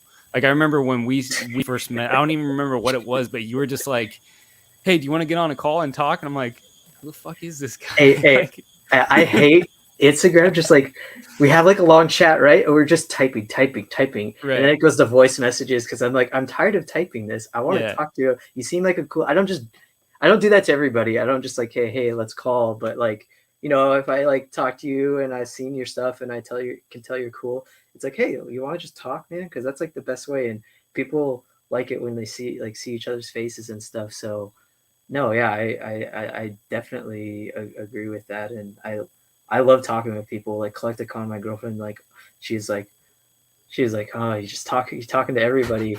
It's funny. My parents called her because they knew I wouldn't answer because I'd be too busy talking to people. Hilarious. So they called her to ask how it was going. And so, I just love like meeting people in the hobby. Like that is the best thing. Like, the cards are great at the end of the day. Collection is great, but like, the famous saying that I think, I just said to a buddy of mine that collects, and he's going to college now. And I told him, it's not what you know, it's who you know. And just making friends with everybody, part of that's like not creating too much drama, but that's another little aspect of that. But, just making friends and talking with people, like the connections are what's going to get you, not just deals and stuff, but like, it's just, it's going to make it fun because you can talk to people about collecting. Yeah. You can talk, and everybody has their niche. I don't know everything.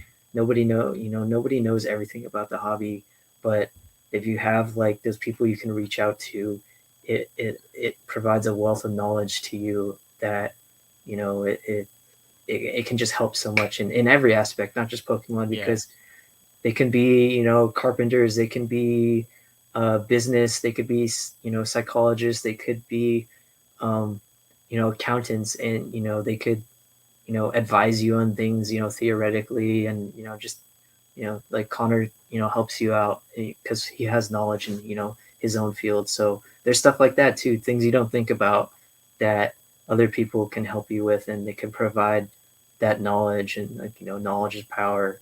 So,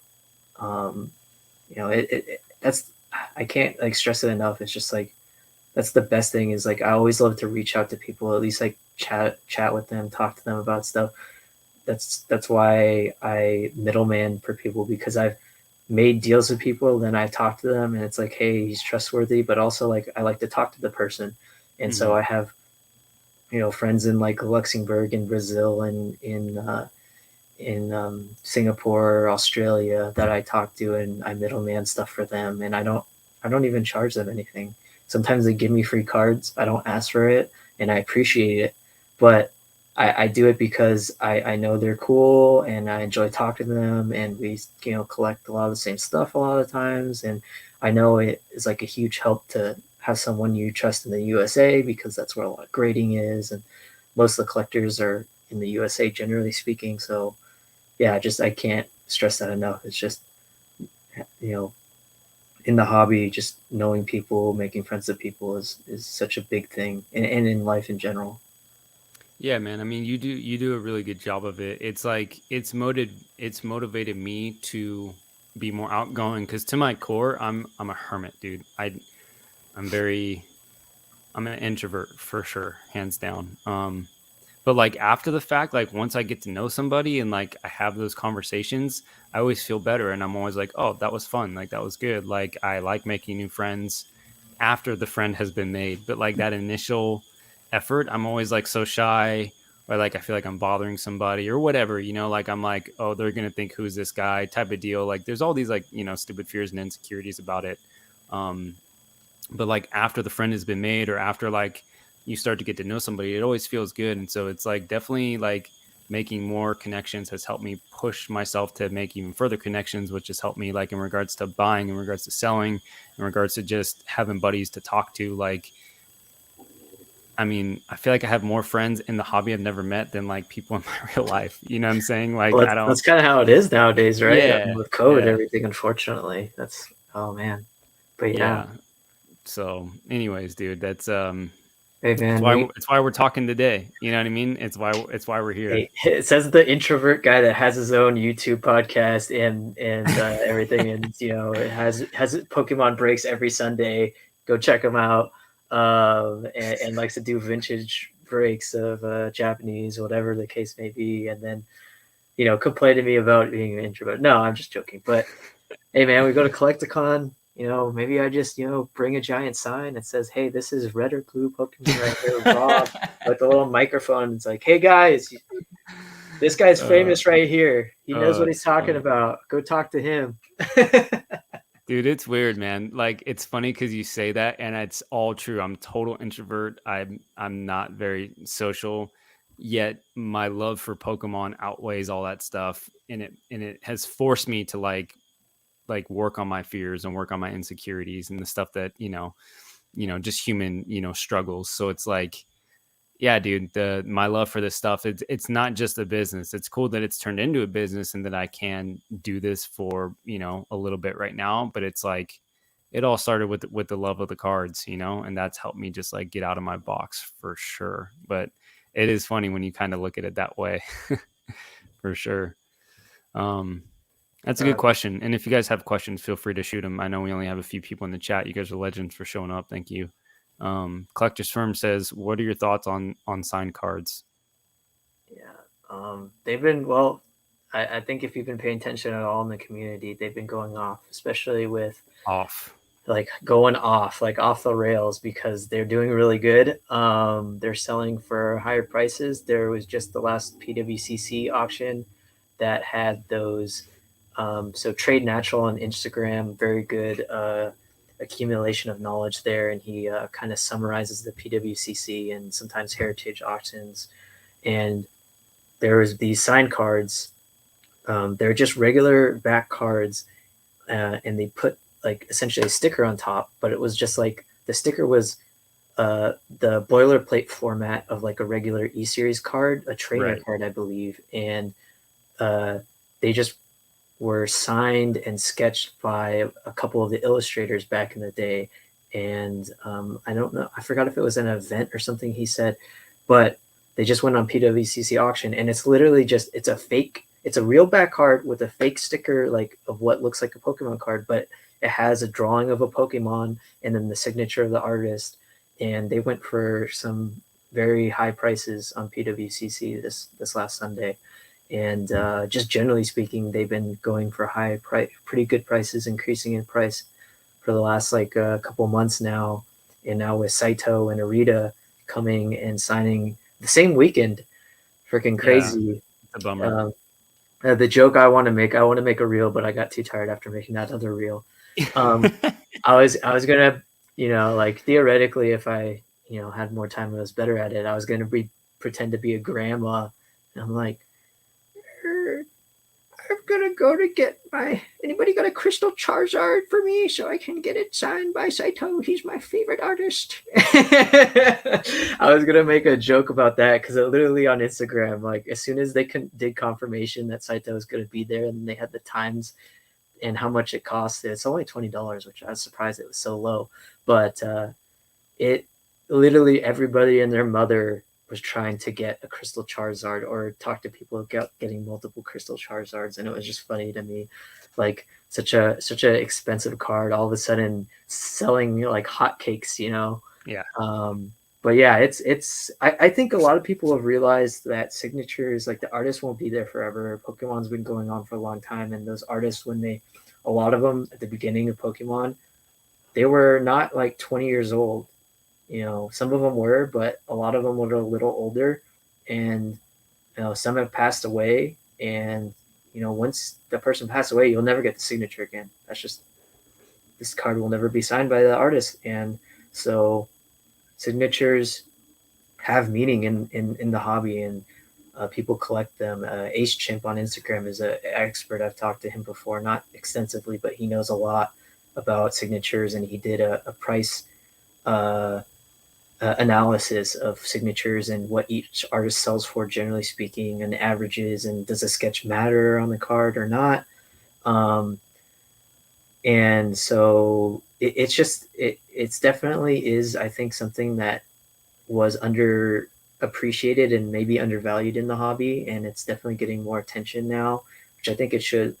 My favorite manga of all time / anime is Berserk, and the artist, the creator, had been creating that since I believe 1988. It was one of the longest ongoing mangas, and he died last year.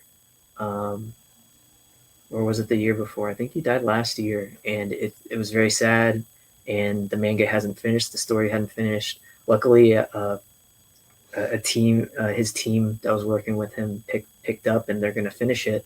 Not to the level that they would have loved and he would have done, but these are people that have done these artworks, and they, just like everybody else, everybody will die one day, and so there's only going to be a certain amount of time where they can even sign. Like, they could be alive, but there's going to be a point where they're like, oh, I'm not doing any more signatures. That's just it. They're too old. They don't want to go to events. They don't want to deal with it. They don't want to fly to wherever there's an event going on. So I do think that their recognition right now is deserved, I believe. Do you have anything to say? Sorry, I went on a little tangent there. No, it's good, man. I think that it's I completely agree, and for me, it's just it's a recognition of the artwork that is Pokemon. It's not just a trading card game. It's not just some manufacturer putting foil on the cardboard or whatnot. It's like real artists. It's modern day artwork that we can appreciate. Some people hang it on their walls. Like, I have a sick Blaziken and Lucario fighting each other. That's a huge canvas that costs some good money. Like, some people like to display that kind of art. Other people find it better on shelves behind whatever it is. It's like, to me, it's just a recognition of that it's more than a card game, that it's I have a human like emotion when I look at a card and I see it and I'm like, holy shit, that artwork is 10 out of 10. Like, this thing is so sick. So I really like it because, like you said, a lot of these artists have been around for a long time.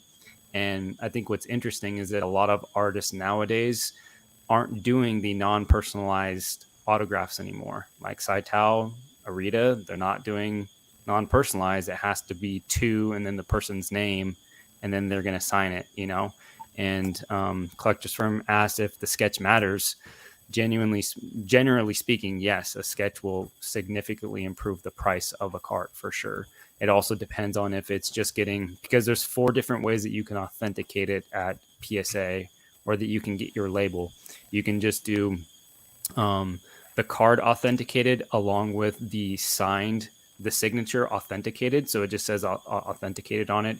You can get the card authenticated, so you don't have a grade on the card, but then you can get a grade on the signature itself. And that will, if it gets a PSA 10, it will significantly increase the price of the card as well. You can also grade the card, so the grade can come back like a PSA 9, PSA 10, and just authenticate the autograph like so. Or you can grade both. So it has a grade on the card and a grade on the autograph itself. Now, obviously, if you get that 10-10 on the card itself and on the autograph, that's going to be a big premium.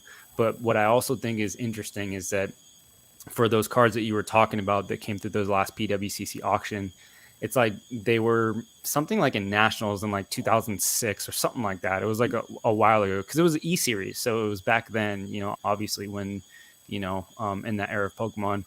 But I think the most expensive one, it was either the Sugimori or the Saitao. And those were actually graded, both of them, the card and the signature. And I think it was like PSA 8s or something like that. And that actually sold more for the Arita that was like PSA 10 or something like that. I can't remember exactly what it was. I'll have to pull it up.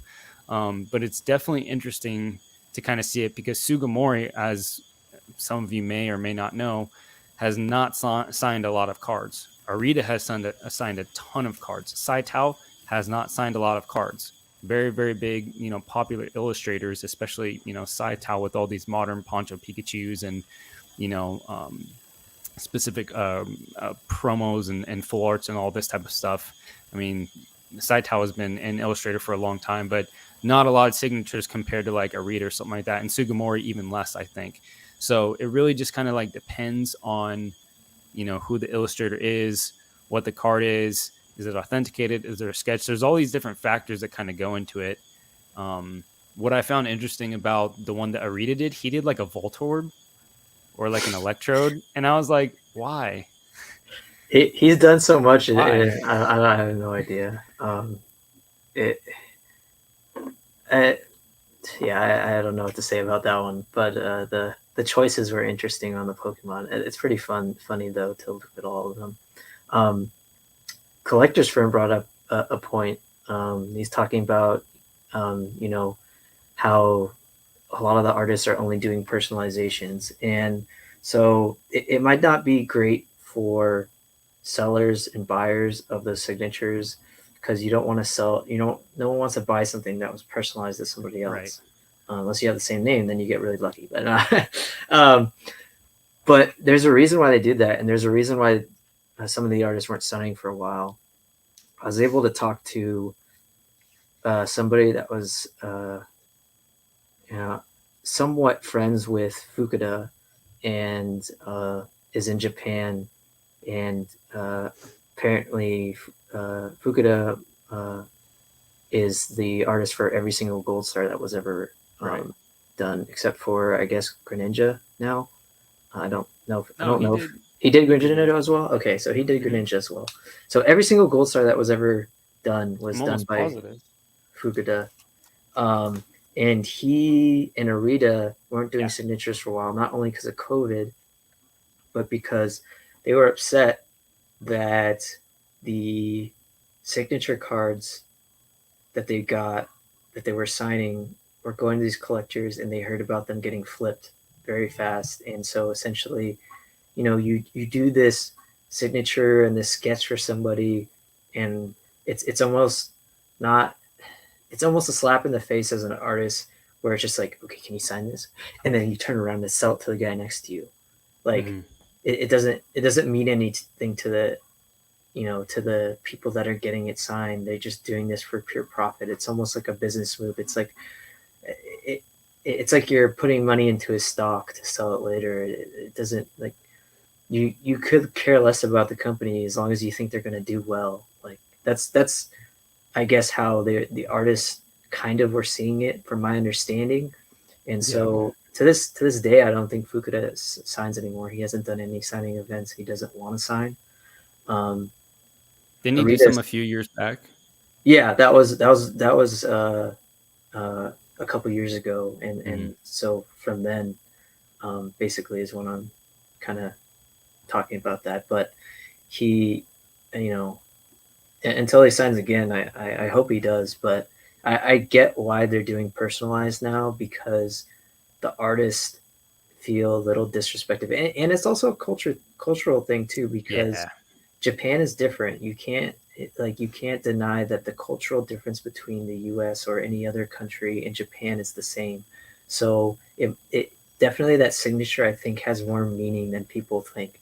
Uh, an artist signing a card for you, however many they sign that day, in line, it means something to them that they're signing it, and they see it as, some of them see it as disrespect that you're going and selling these things.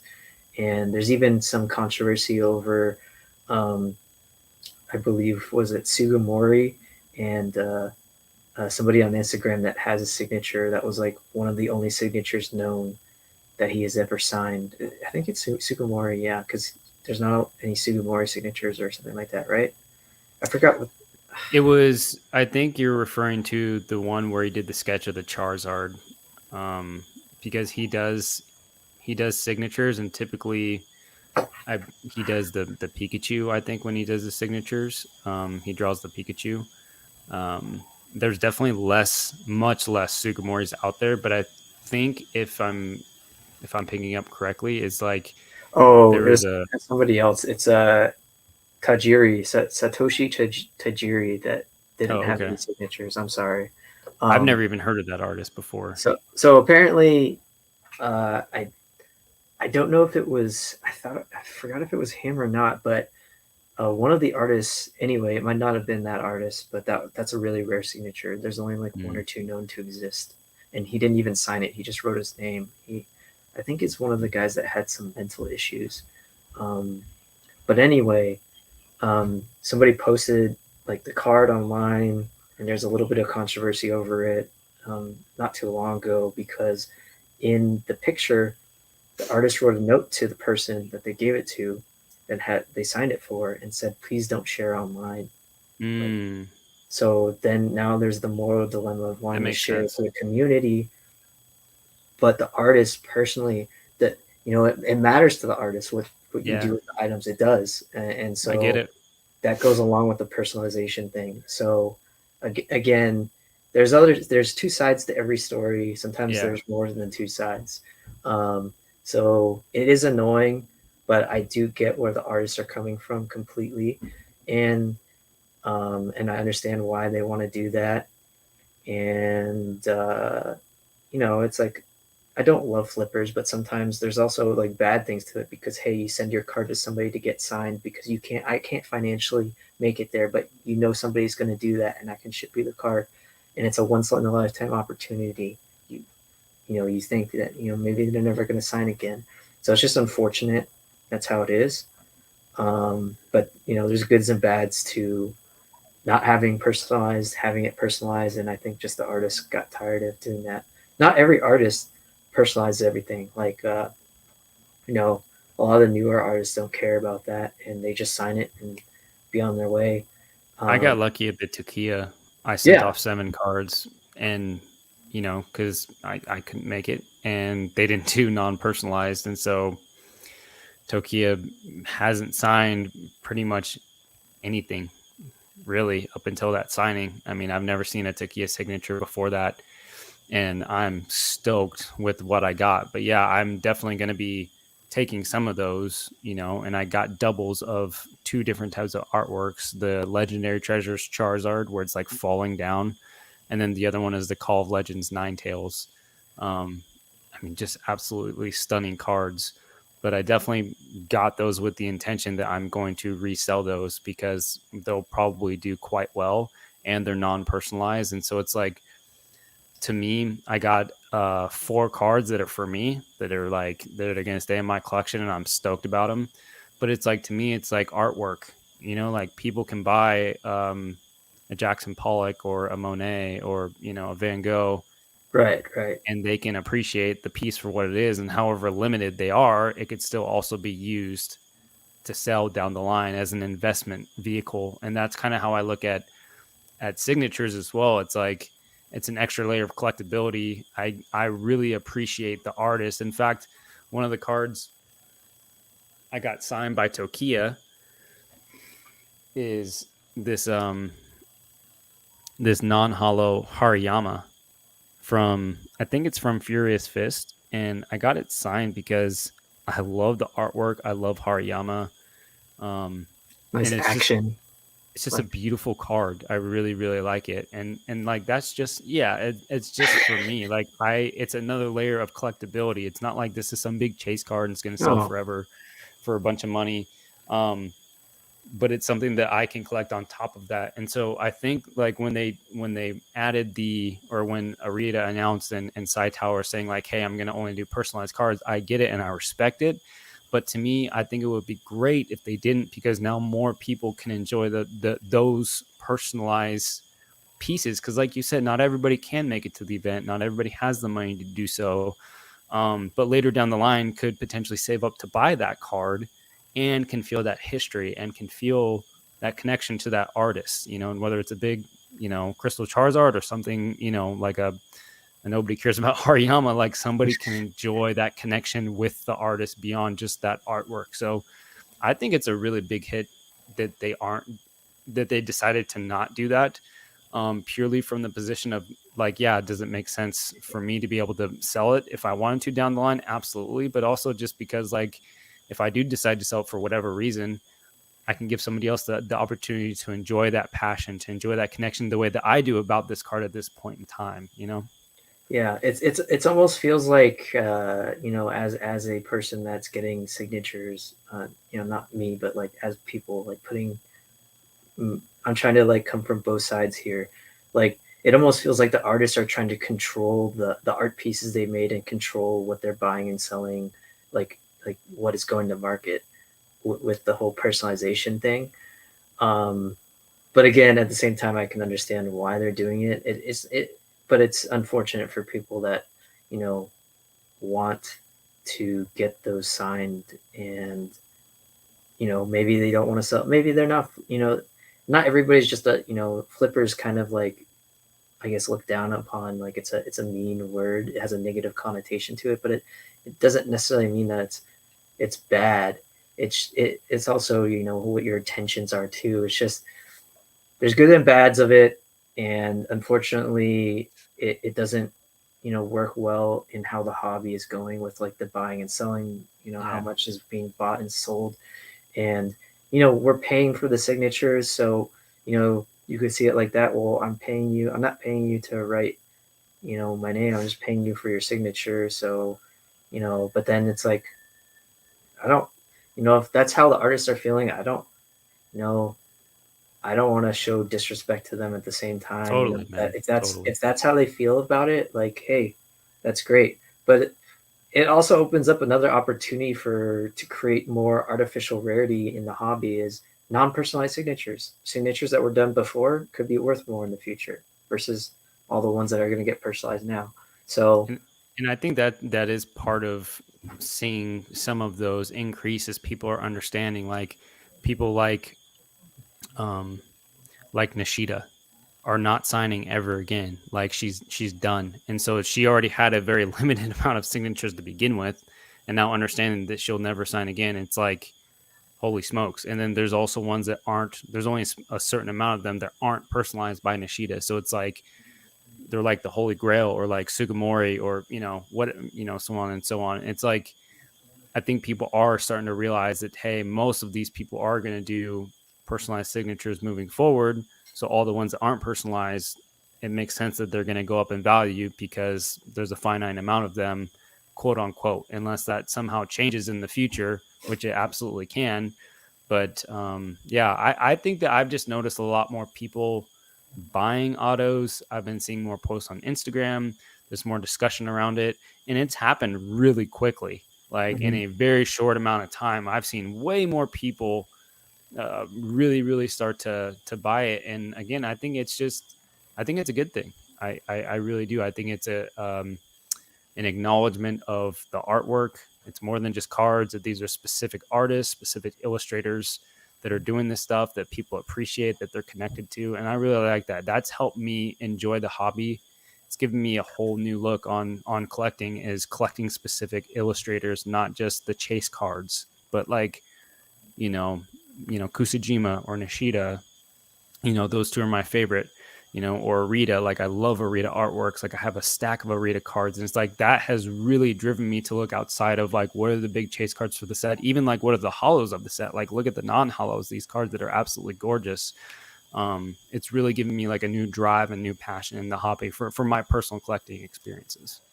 Yeah, it provides another avenue, another way to collect, another niche, and it's definitely expands your horizons for sure. And it's brought on quick, but again, I think it was underrated before, appreciating the artists that actually do these these cards back in the day, and even now there's great artworks coming out. I would argue better than before, because my argument to that is they have more physical space to work with these full art cards, so they can create bigger, better, not that bigger is better in artwork, but you can only do so much in this tiny box, right, in the hollows, and now they have these huge alternate arts that they can work with, and they can expand and create these beautiful pieces, and people are appreciating more. Also, if you see it like this, you're paying for a card, whatever value it is, and then say it's an Arita card and you're trying to get a signature, and it costs them much money to get the signature and so much to buy the card and then so much to grade it. Dude, Arita's doing these freaking art pieces. He's just making art pieces, selling them at auction for 5, 10, 20K, and he just sells these things. And luckily Pokemon has been able to provide him with an avenue to sell his artwork and become popular enough where he can make a good living off of it. And I'm happy that he is, because a lot of artists are underappreciated. But oh yeah, if you compare it to that, it's like, hey, I'm buying this Pokemon art that's like cents on the dollar, compared to like, hey, if he like did this personal artwork piece just for me, or just in general, and I was trying to buy it. Hell, man, I can't afford a freaking Arita like piece that's like a canvas this big. It'll go for like 15K. That's more than Crystal Charizard PSA 10. Like, so if you look at it like that, paying for these things is not that much. And it's also appreciating the artists in that aspect. If you're, collecting for the artists, and, every artist has their like kind of signature. I know personally, the one I know best is Fukuda, because I love the Gold Stars and that era. And he always has an action artwork. He's always, the Pokemon are always doing something. It's not just sitting in the background. right. Not to say that the other arts aren't best too, because some of the best, new artworks of those full art and alternate arts, like Tyranitar just laying down sleeping after he ate a bunch of food and a bunch of plates on the ground. It's a lovely artwork.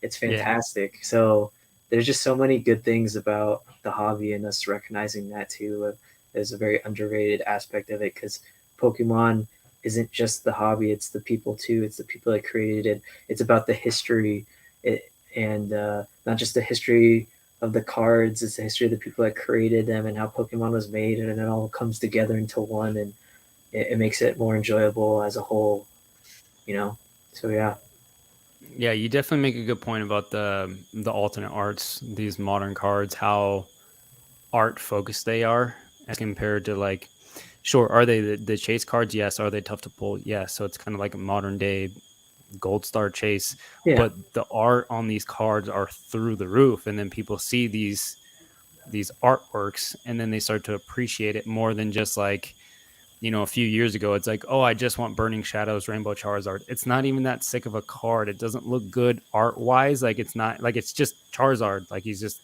cool, but it's like, that's the chase card, and that's what people were going from, was like these specific chase cards from the set. And not every set even had like these big chase cards that like, where they're kind of just trading cards and whatever. People are like buying the Pokemon, as compared to like, you can buy, I don't know, a random like Aerodactyl, it's not even that popular Pokemon, or Giratina, it's not even that popular Pokemon, but the artwork on these cards are selling for hundreds and hundreds of dollars. And I think that we are starting to get more focused on the artwork, which has been like, okay, great, the artwork is sick now. Now we start to understand who the illustrators are, who are the godfathers and godmothers of Pokemon, and then that's also kind of fueled autos, and more information is coming to light. I think it's kind of just been like a culmination. That's such a great point. I think I didn't even think about it in that way, but yeah, those all arts just are bringing more attention, and like I think it's just good for the community, and it's good for collecting. Yeah. And I didn't even think about it like that, Rob. Honestly, you kind of blowing my mind here. So, but yeah, I've always argued that it's like the alternate artwork's definitely, it's just being able to provide a blank canvas, and Pokemon's been better about it lately, about letting the artists do more. Yeah. And obviously they have a little more space, but also getting the freedom. Now, another point, Pokemon contracts with artists are horrible. They hold them down so tightly, and a reader can't none of these artists can even draw Pokemon outside of when they're designing a card. It's crazy. Yeah. I want to see what one of those contracts looks like. It's kind of, it's crazy, ridiculous how much, and it's a company, they can do whatever they want. And I understand the points of why they would do that. But it's just kind of crazy that you think about it. He can't even go home to his family and draw Charizard to his kid, right? Without getting it sanctioned by Pokemon. It's essentially, so it's kind of crazy if you think about that too. So that's something to think about. Or maybe he has like a stack of like illustrations that he's done that he isn't supposed to have done, and it's like locked away in a safety deposit box, or like a treasure chest, and it's going to come out in like 20 years where he's totally quit Pokemon, or he died, and it's going to get released. It's going to that'd be crazy. I'm just doing just doodling on your desk. He's like in a meeting, he's just doodling on his desk, and it's like, oh shit, that's illegal. I'm breaking my contract currently. Whoops, I gotta burn that page, gotta shred that. Yeah. Oh man, I have heard that it is very strict, Yeah. And it is cool when Pokemon allows them to do like these pieces every once in a while, whether it be like statues or some type of custom thing that they get released.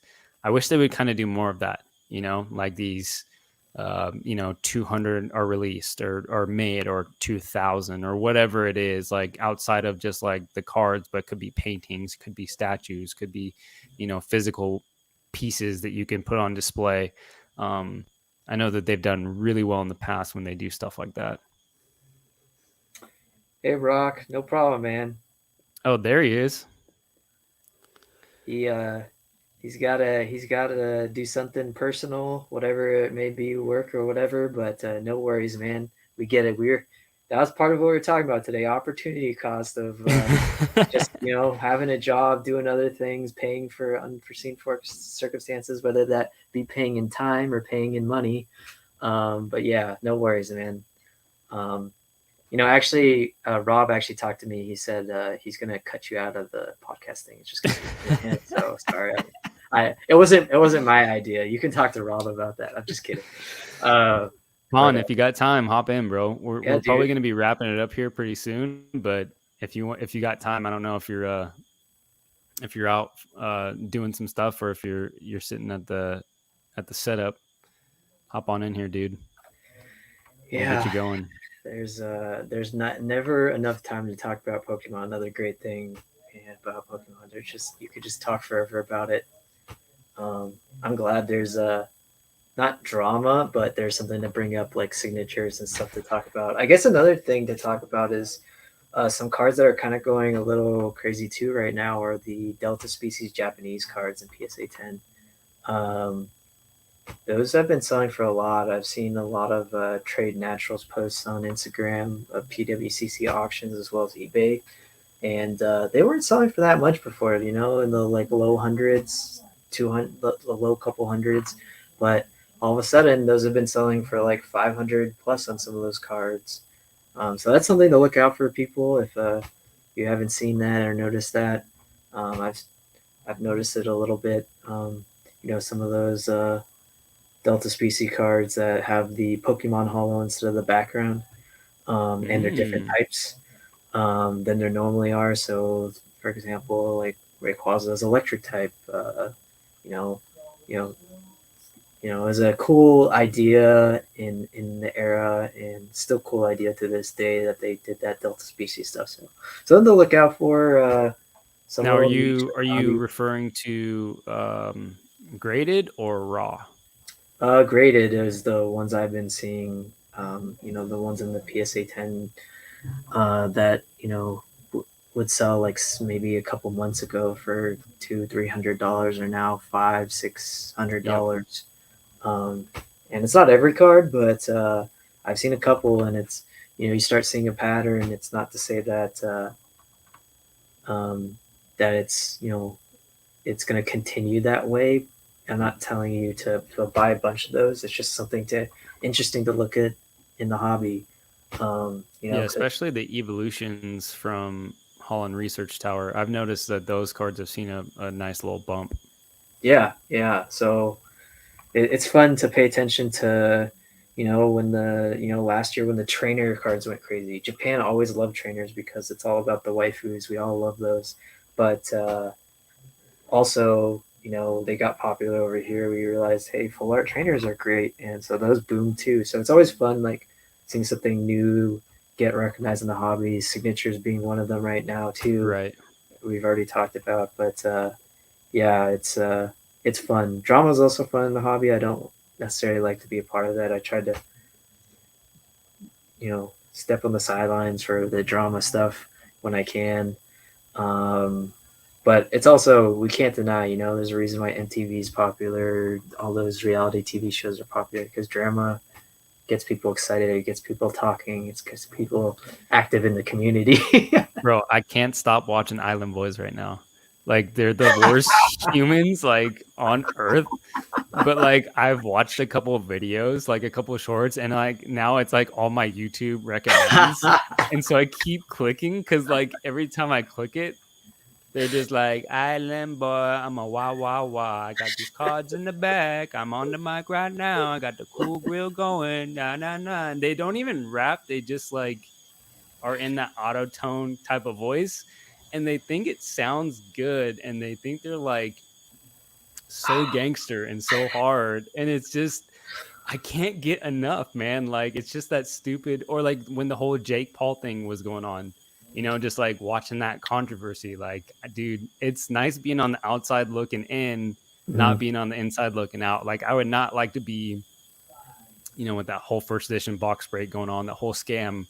I would not want to be in that inner circle of people getting so much heat, getting all that, like that would be rough, but love me some good drama, man. I personally don't like to be a part of it, but they say any press is good press, theoretically in the long run. But yeah, no, it's fun when that happens. And my favorite thing about that like rap style, and I think it was directly based off Island Boys, was the SNL skit that was created, or the two white guys became popular on TikTok when they did their rap, and it was the funniest. It was one of the funniest SNL skits I've watched in a long time. But it's basically making fun of like that rap style where it's not really saying anything, not really doing anything. Dramas in the community is fun, and to a certain point, obviously it gets serious if there's serious things involved, serious money, people scamming. I don't enjoy people getting scammed. But it is fun to listen to like stories and maybe a little bit of drama between people, and then like, picking sides, maybe yada, yada, yada. But, because there has to be something excitement in the hobby. Otherwise, it start dying down. Pokemon, that's something Pokemon's been really good with lately, is coming out with banger set after banger set, not letting you rest. I've honestly stop collecting modern for a little bit because there's just too much good stuff coming out, and I get distracted. I try to stay on the goals for right now, but yeah, it's hard. They're making it hard for us. All these alternate arts, man.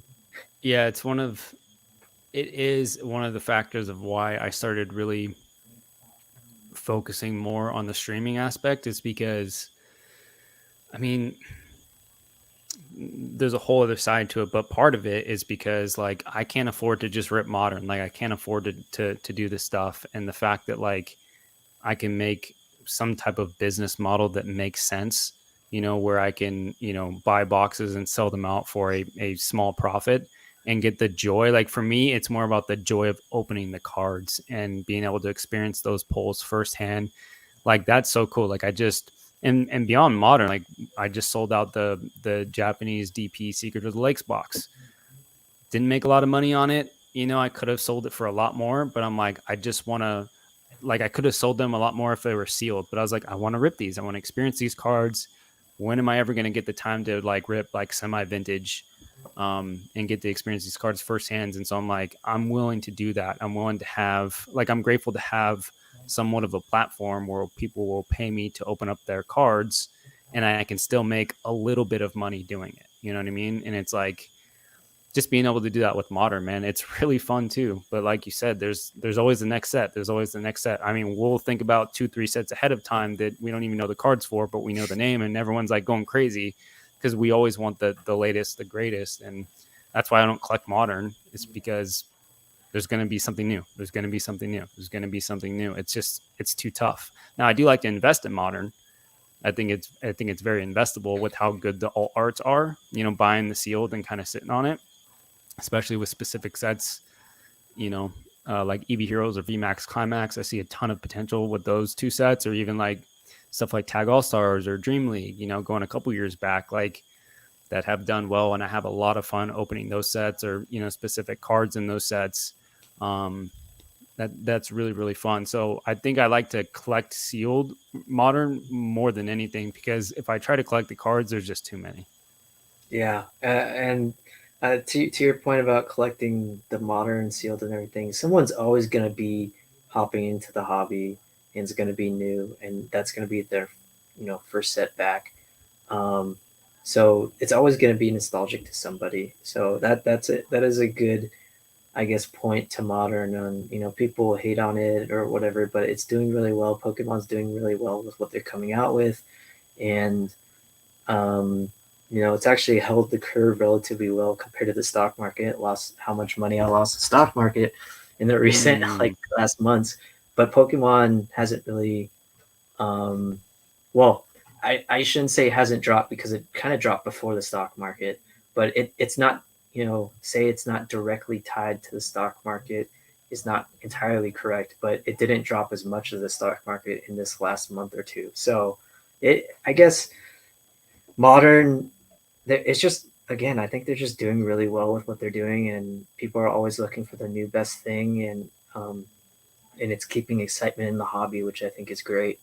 And it's keeping people interested and coming back to, and some people leave, but being able to as a business too, like being able to retain people, that's like one of the things you want to be able to do, because that's what's going to bring you in the most money, is returning customers. So yeah, I think they're doing really well. I saw the comment Lugia just leaked. I saw it earlier. Where is it on? Hive's Instagram. It's probably on Poke Beach too. I think Hive posted it. I want to share my screen in case nobody has seen it yet. I haven't seen it yet. Did Hive release it? Yeah, I think Hive released it. Edit, it's fake. Oh, what? You said it's fake. Oh, is it? Yeah, PokeHive said it's fake. So look on Poke Beach if that was actually released or not. Collector's Firm. I don't know if that's actually legit. That might not be legit. It was a Lugia with a couple of the evolutions. I see the sealed. They released some more sealed product stuff on Poke Beach, but I'm not seeing the card itself. I think it would be on Poke Beach. He's usually pretty good about putting up the the fastest Let me stuff just on check there. out Poke Hives just for laughs. Oh, well, I don't know. Somebody else posted it too. So it might be real, might not be. It's weird. It's not the 144p version that we usually see as the first post of it. It's actually much more clear. Oh, okay, I'm seeing it now. That looks like a Rita. It is a Rita. Oh yeah, there it is. I was like, I can instantly tell, man. That looks like a Rita. Yeah, so it has all the evolutions of Lugia, Dude, Tower. that would be sick if that's real. It looks amazing. It says it's fake, but if that was a real card, that would be a sick chase. I mean, it has I think it may be real though. Pokehive said it's fake, but this was a post from somebody else, so I'm thinking it's a 75% chance that's actually real art right now at this current point. I've only seen 2 people post it. And here, let me go ahead and share my screen for anybody that you might be right, Collectors Firm. I saw 2 people post it. Pokehive said it was fake, but said it was an edit. Let's see. Can you guys see my screen right fake. There? There you go. LOL, super fake. It's a tragedy. It looks very well done. I'm sure that it could be a fake, but it honestly looks like an Arita, like the way that they did it. Like as soon as I saw it, I'm like, oh, that looks like Arita. So for them to fake it, it's Arita's alt account, so he doesn't get sued by Pokemon. It's one of the hidden cards. Oh man. I mean, yeah. It's got all the evolutions, Umbreon, well, not all of them, but Umbreon, Jolteon, looks like Vaporeon there, Espeon, Flareon. Yeah, just crazy. They don't like. I mean, that's a beautiful, beautiful card. It really is.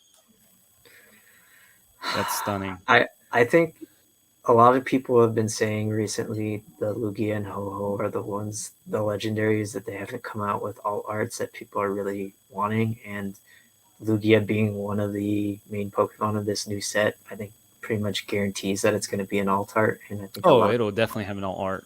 There's no way it's not. A lot of people are excited for it, which I can definitely get behind.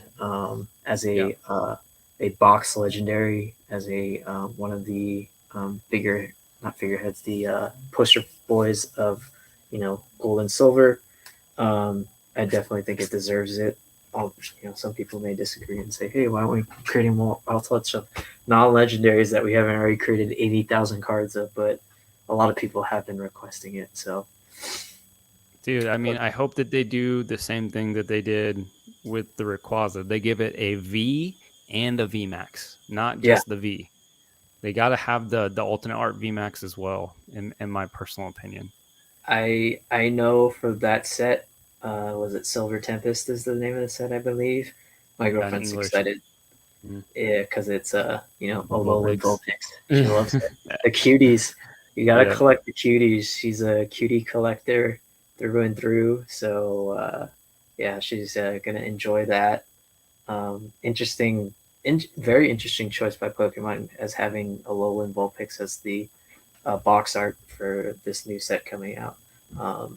Which I think definitely think it provides more possibilities for Pokemon and people seeing other Pokemon that they like that maybe don't get as much attention. And I think that's what they've been doing with alt arts as well. Is it not only is these Pokemon's not been necessarily the most like produced Pokemon, for example, like Aerodactyl, like it's very popular, but it's also not had like as many cards as some other like legendaries and stuff like that. But also Pokemon on the alternate arts that are in addition to the main Pokemon on the card is just great. Anytime I see like more than one Pokemon in an art, I know it's going to be good. Usually.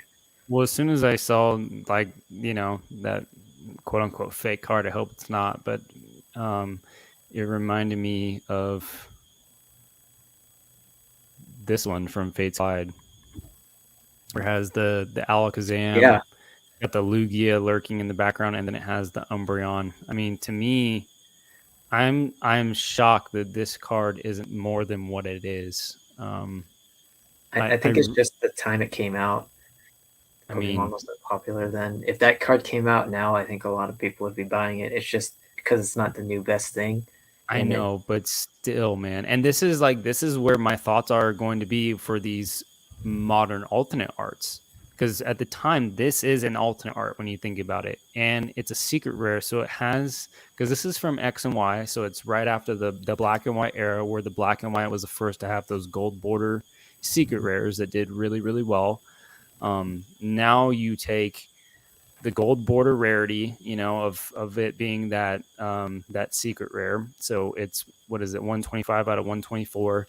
And not only that, but you have Alakazam, you have Umbreon, and then you have Lugia, some of the most popular Pokemon that people like to collect. And on top of that, for the cherry, is it's done by Arita. It's like, it has everything: alternate art, popular Pokemon, sick artwork, chase, it's like rarity. It's like it has all, and yet it still really doesn't sell for that much money. They're still very affordable on PSA 10 on the English and Japanese side, and the print runs weren't very good on the English side for X and Y, as we all know. So it's like, it's not heavily populated, and yet it still doesn't go for that much money. And so that's where like my concerns are, where it comes to and I don't even know if I was sharing my right screen here. I don't think I was. I was sharing the wrong screen. So you probably can tell where I was pointing at. Oh, yeah. But yeah, anyways, it's like I'm worried about like some of these chase cards, like even from like Eevee Heroes with these beautiful, alternate arts. It's like, how really is it going to hold up over time when they have the newest whatever it is at the time? You know what I mean? It's like, it may be big now and it may be even big for the next few years, but how's it going to be long term? I definitely think a lot of those are going to slowly decline in price over time and then hit a rock bottom price, because it's all about the hype right now. Everything, it's like the new best thing, and then it slowly declines as we go.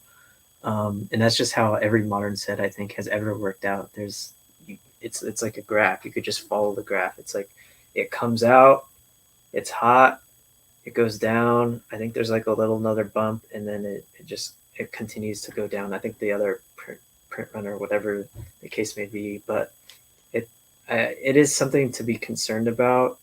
That's why you never want to buy right at release, because the prices are always going to be the highest. That's just how it is. FOMO and everything. But yeah, I've never heard of those Pokemon: Alakazam, Lugia, Umbreon, Arita. Those I don't know. That's probably not popular for that reason. I'm out. I'm just kidding. No, yeah, I really do think, I guess my main point on that is why that's not as popular is literally the timing of when that came out. If that card came out today, I think it would be a lot more popular. But Pokemon was not doing well in that era. There's like 2015, 16, Pokemon Go came out, and that created a little popularity, but that was a blimp. That was a little tack on the ground compared to what happened in COVID times. And so, yeah, I just think that's probably the main reason cards like that aren't as popular as they could be. But also at the same time, to what you're saying is, the cards that are coming out now could turn out to be like those in the future. And some of them already are. Some like not as popular alternate arts are already that low. But I think generally speaking, how many people are in the hobby and how the hobby is doing affects the prices of these new sets a lot. And also something I didn't consider is that, like, you're right, like, so like not a lot of people were in the hobby at the time when it released, so that like as time gets older, people can refer back to that card. I don't think a lot of people are going back and researching every single set or knows what's in every single set. What are the chase cards? What are all the Arita artworks, or Sugimori or Nishida or all these other big, illustrators? I don't think a lot of people are looking back, into these type of sets.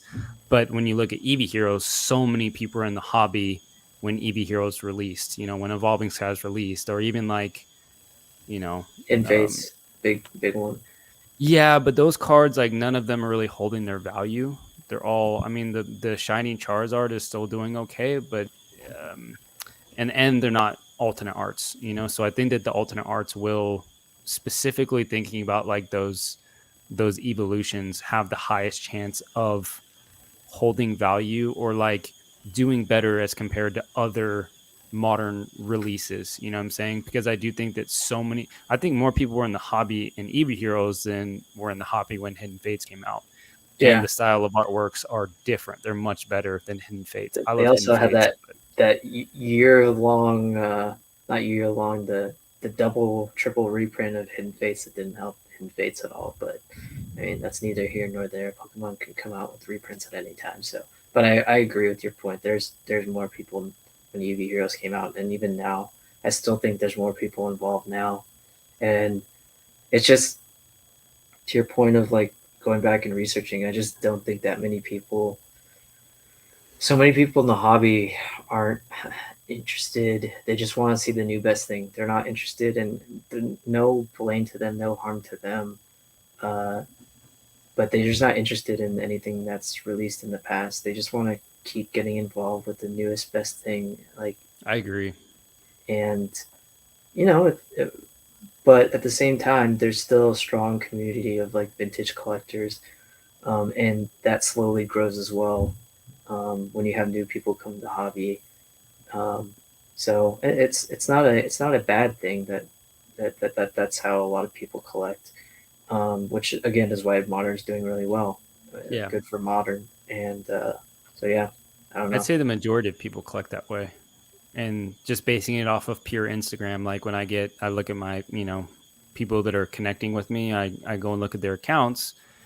And if they collect the same type of stuff that I collect, I usually follow them back. But most of them are like just modern collectors, and that's fine. It's just not really my thing. But like most of their posts are just raw cards, and they're all modern. There's like no vintage, and I see that way more often than not. Like, and I don't know if it's just me or I don't know what it is. Have you noticed that as well? It's just easier to get in the hobby with the newer stuff. It's easier to buy the thing that's on your card shop shelf wherever you're walking or on Absolutely. the Pokemon.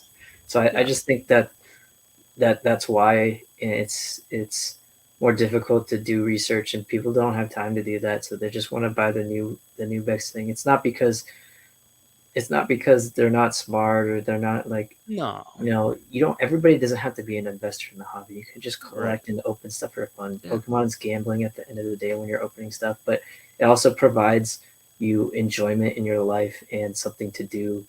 And it can be addicting, and you could spend a lot of money that you shouldn't have, but a lot of people just, do it for fun. They buy a couple, boxes that come out or whatever. They buy a couple packs, and it's fun. And there's nothing wrong with that. It stimulates the hobby, and sometimes those people convert to those vintage collectors. So it's good for every part of the hobby. So yeah, I think that's just the easiest way. It's like people, the barrier for entry is really low now because of how popular Pokemon has become, and it's literally everywhere you go. It's in gas stations. It's card shops are popping up. And well, I say more of them are closing down than are popping up nowadays, but after the boom, but still, it's just so available in social media to, all these Instagram influencer, not Instagram influencer, what I'm saying, these popular influencers and popular people like Post Malone and stuff doing Pokemon signings, events, songs, and getting involved in the community, Logan Paul and everything. It's just bring more people into the hobby, which is good. Yeah, and there's no knock to people doing that. My point was it was just a simple observation of noticing. Like going back to us, like looking at that Lugia card or the Alakazam card with the Lugia and the Umbreon from Fates Collide. Like, not a lot of people may not know about that stuff because, like you said, they're just interested in the newest set and what's modern, because it is really fun, and they're, like Collectors Firm said, they're beautiful. They're so fun, and that's why I love the business that I've been able to, build, of being able to open so that I can enjoy those modern cards without having to like chase them myself. Obviously, I rip Modern for myself, and it's fun, but it's really nice to be able to experience those cards, firsthand, and not have to spend, tons and tons and tons of money doing so. Hey, Rob, let's rip. Weren't you the one that sent me that video that's like the girl was crying of like thinking being on my deathbed and about to rip all my vintage? Wasn't that you? Yeah, I said that to you. I forgot. Oh man, that was a funny post. You're probably the only other person that I can think of that loves sealed product as much as you like slabs. And you have no problem keeping it sealed. Like I have no problem keeping my sealed. It's a lot of people like say that and stuff, and it's part of the reason is I like to gamble. Like I'm going to Vegas soon actually, but I haven't been to Vegas in a while. But yeah, anniversary and stuff. So, but I do like to gamble. I admit I like to go to blackjack and gamble. But I am also an engineer, and I know math, and I'm aware of it, and I like to gamble as best as I can. Right. So when I go to a casino, I don't play 000 roulette where the odds are way low. In fact, I primarily only play like blackjack, because if you play statistically the way you're supposed to, you have the highest edge. So the house has the lowest edge over you. So I like to be smart about my gambling, and I know that's also why I like Japanese, because you're guaranteed a holo. So it's less of a gamble kind of in that aspect. But also like I just know that the EV on some sets is so low. It's just there's no point in me ripping. I'd rather just buy the card at the end of the day. Personally, right. I do. In addition to that, though, I like these sealed artworks for Japanese. I think they put a lot more time into those, and Japanese only has that one artwork for the packs. English has sometimes like 3, 4, 5. I think there's 2 sets now that have 5, I believe. But I feel like they spend a lot more time in Japanese on those sealed pack artworks, and they just look fantastic. So that's another reason why I love sealed, and I don't open. I have hundreds under lead on 2 days ago. Nice. Oh man, define the odds here. He's like 000 roulette. What do you mean? I'm a billionaire because of 000 roulette. What are you talking about? I haven't gambled in so long, man. Oh man, it's fun. My favorite is, again, it goes back to I like to have the best odds, but also the funnest thing for me is when gambling is when, I don't like slots as much either, because when we're at the blackjack table, I like to sit down with like 2, 3 friends, or fill up the whole table with just us, and we're all having fun together, drinking together. Win or lose, like individually, win or lose, we're all having fun sitting at the table together. This is not a sponsor to go out and gamble. Be responsible, but it is one of the funnest things because I like hanging out with people, and I like, hanging out and talking to people, and it's like an event, and it's fun to go out like one weekend and do that with some buddies like every now and then. So and that's the same thing. It like translates to Pokemon for me. My favorite thing this year has been going to Collect-a-Con. That is literally the favorite thing. I had a playoff baseball game, and I missed it for my Sunday League baseball because I wanted to go to Collect-a-Con for 2 days, for both days, and meet and talk to as many people as I possibly could. You naughty boy. Yeah, they were not happy about that with me. So they're star shortstop, man. Taking them out. Star is a term somebody could theoretically use, I guess. I don't know if I would use that, but yeah. But I just couldn't miss it because it was just too much fun in the community, meeting people. That's what brings me joy. The most joy I know is not just getting the card that I've been searching for 6 months, and not just showing that card off, is showing off to people, and then meeting new people in the hobby.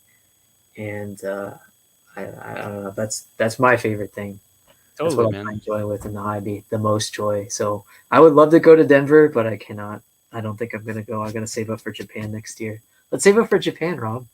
Oh man, I was actually talking to Kakuna about that I because she already was. talked to him with that. We did. I did a general price. We were on an Instagram phone call. Sorry to interrupt you, but we did a price estimate together on how much it would cost to go there, and I talked to him about it. Like as soon as they announced it, I was just like, I gotta save up money.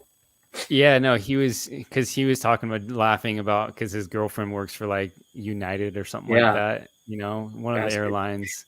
And I was like, bro, could you imagine me, you, and Oki going to Japan? How much money we would spend at card shops? Like, because that's what we collect, and that's what we've been able to like. You've made a business model out of it, doing your own breaks. You've partnered with Kakuna to do that. It's like, could you imagine how much we would go deep if we Oh, actually went to Japan?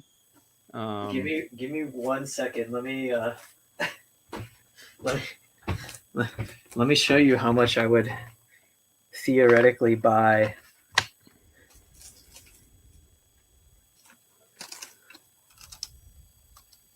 Just whipping out all the boxes today, boys. You're getting the real treat here. Oh, there it is. There it is. He was slow playing it for you. There's L1 for you. Rob's broken this box before. He knows what this is. Is that sealed?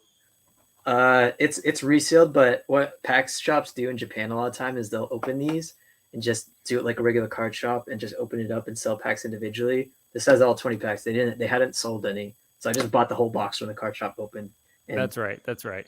My middleman, she actually had. I'll never sell this as sealed, obviously, because I know it's resealed. But the seal is different. If you know about Japanese sealed, it's sealed all the way around. So that's not how Japanese does it. They don't seal all the way around. It's just on the sides. There's that like rectangular. Yeah. And usually there's a line on the bottom, another seal. So, but they're all 20 packs, from the original box. Same thing with these two. Dawn Dash, bro. Moonlit Pursuit. And the link to Poke Oki's address is in the description down below. And then this one only came with 17 packs from the card shop, but Platinum Arceus. Gotta love those shinies, man. Shiny chases there. So what's your plan with all those? Are you breaking any of them, or are you just keeping them sealed away for later investing purposes? I don't know. I just think that they're just they're just sealed boxes. They're just great pickups, and the yen to USD is the lowest it's ever been since like 1999, 2000. So you're basically getting 75% off right now currently, and have been for the last like 4 or 5 months, which is why I've kind of been going crazy and buying a lot of stuff from Japan. That's a good point to bring up. Very good point. If you do have a contact in Japan that you can buy from, I don't buy from Bai anymore because there's too many problems with Bai, and so yeah. But I found a middleman, and we have a good relationship, and it took me a while to find a good middleman. I went through like 3 or 4 people before I found her, and she has good rates and stuff. So, but yeah, I don't know. I just don't see like a lot of downside with just buying these boxes and holding them and doing whatever I want with them. Like I could just do a break or whatnot. Like I said, I'm talking with people right now about buying more boxes that I could theoretically be saving money. But, I love these sets. I love that whole, golden era of like guaranteed hollows.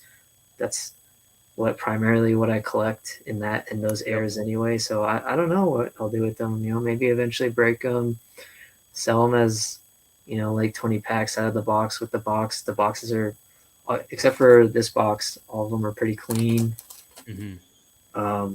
I'd love to get Reviving Legends and have all the L1 through L3. Obviously, that's a great box art as well. Yeah, fantastic. Legendary Beast. Yeah. Hey, nice. You said beasts. The artist corrected everybody and said they're based off beasts and panthers. I know, man. I know. Good job. Hey, there was always the debate, but they're dogs or cats. Doggo, catto, no beasto, baby beasto. Yeah, they're beasts. They're beasts. But yeah, no, that's good little factual tidbit there straight from the artist's mouth when they created the dog. I said dogs, the beast. I'm just so used to saying dogs, but yeah, it's funny. But yeah, dude, I these box arts are fantastic. I love them, and I would love to do breaks. And like I said, there's downside, there's opportunity cost again, but these Japanese boxes, if you get them at the right prices, there's little to no downside. I bought in boxes that were just steals in Japan, especially because the yen to USD is just so good. And they're still out there, and like for me, like I can't show it because I said I'm not going to make the official release until tomorrow. But I just got this box. Obviously, it's something you could tell from what era if you know me at all. But Sorry, what? I messaged the guy when I bought it from him, and I said, "Hey, do you have any more boxes from this era or this era?" And he messaged me back, and he said, "Yeah, I do."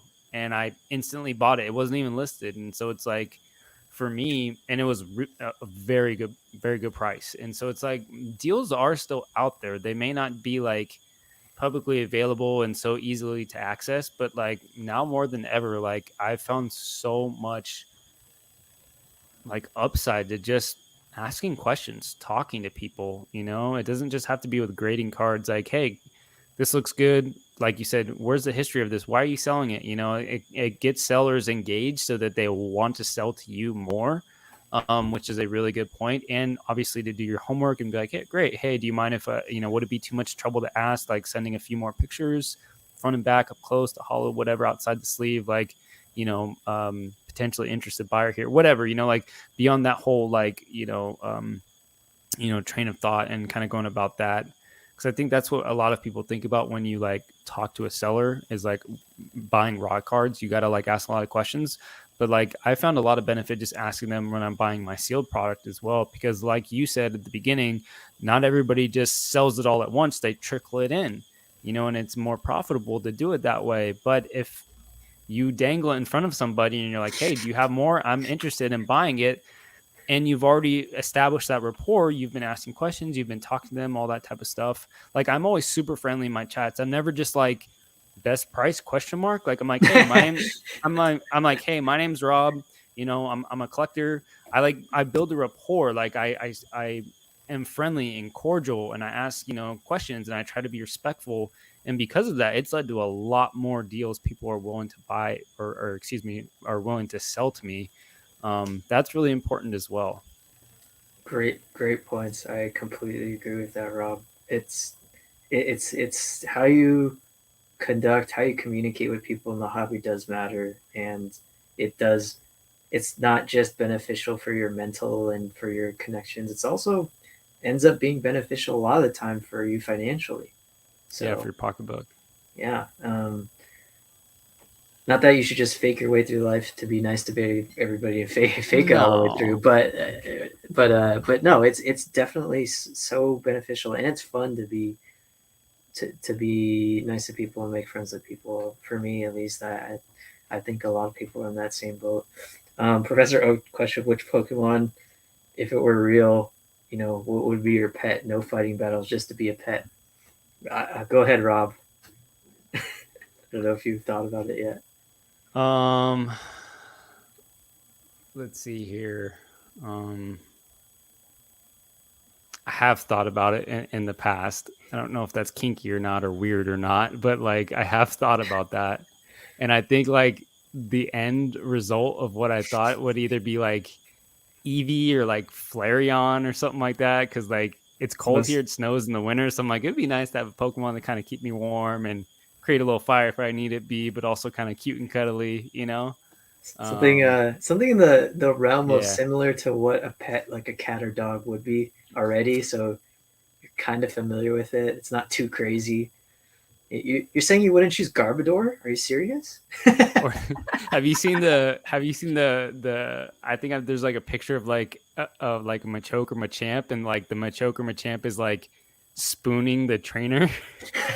Yeah. Like, oh man, I can't remember what other Pokemon there were, but I saw some funny like picture of that one time. Like, this is the Pokemon I would choose, you know, and it's like man. just spooning the trainer.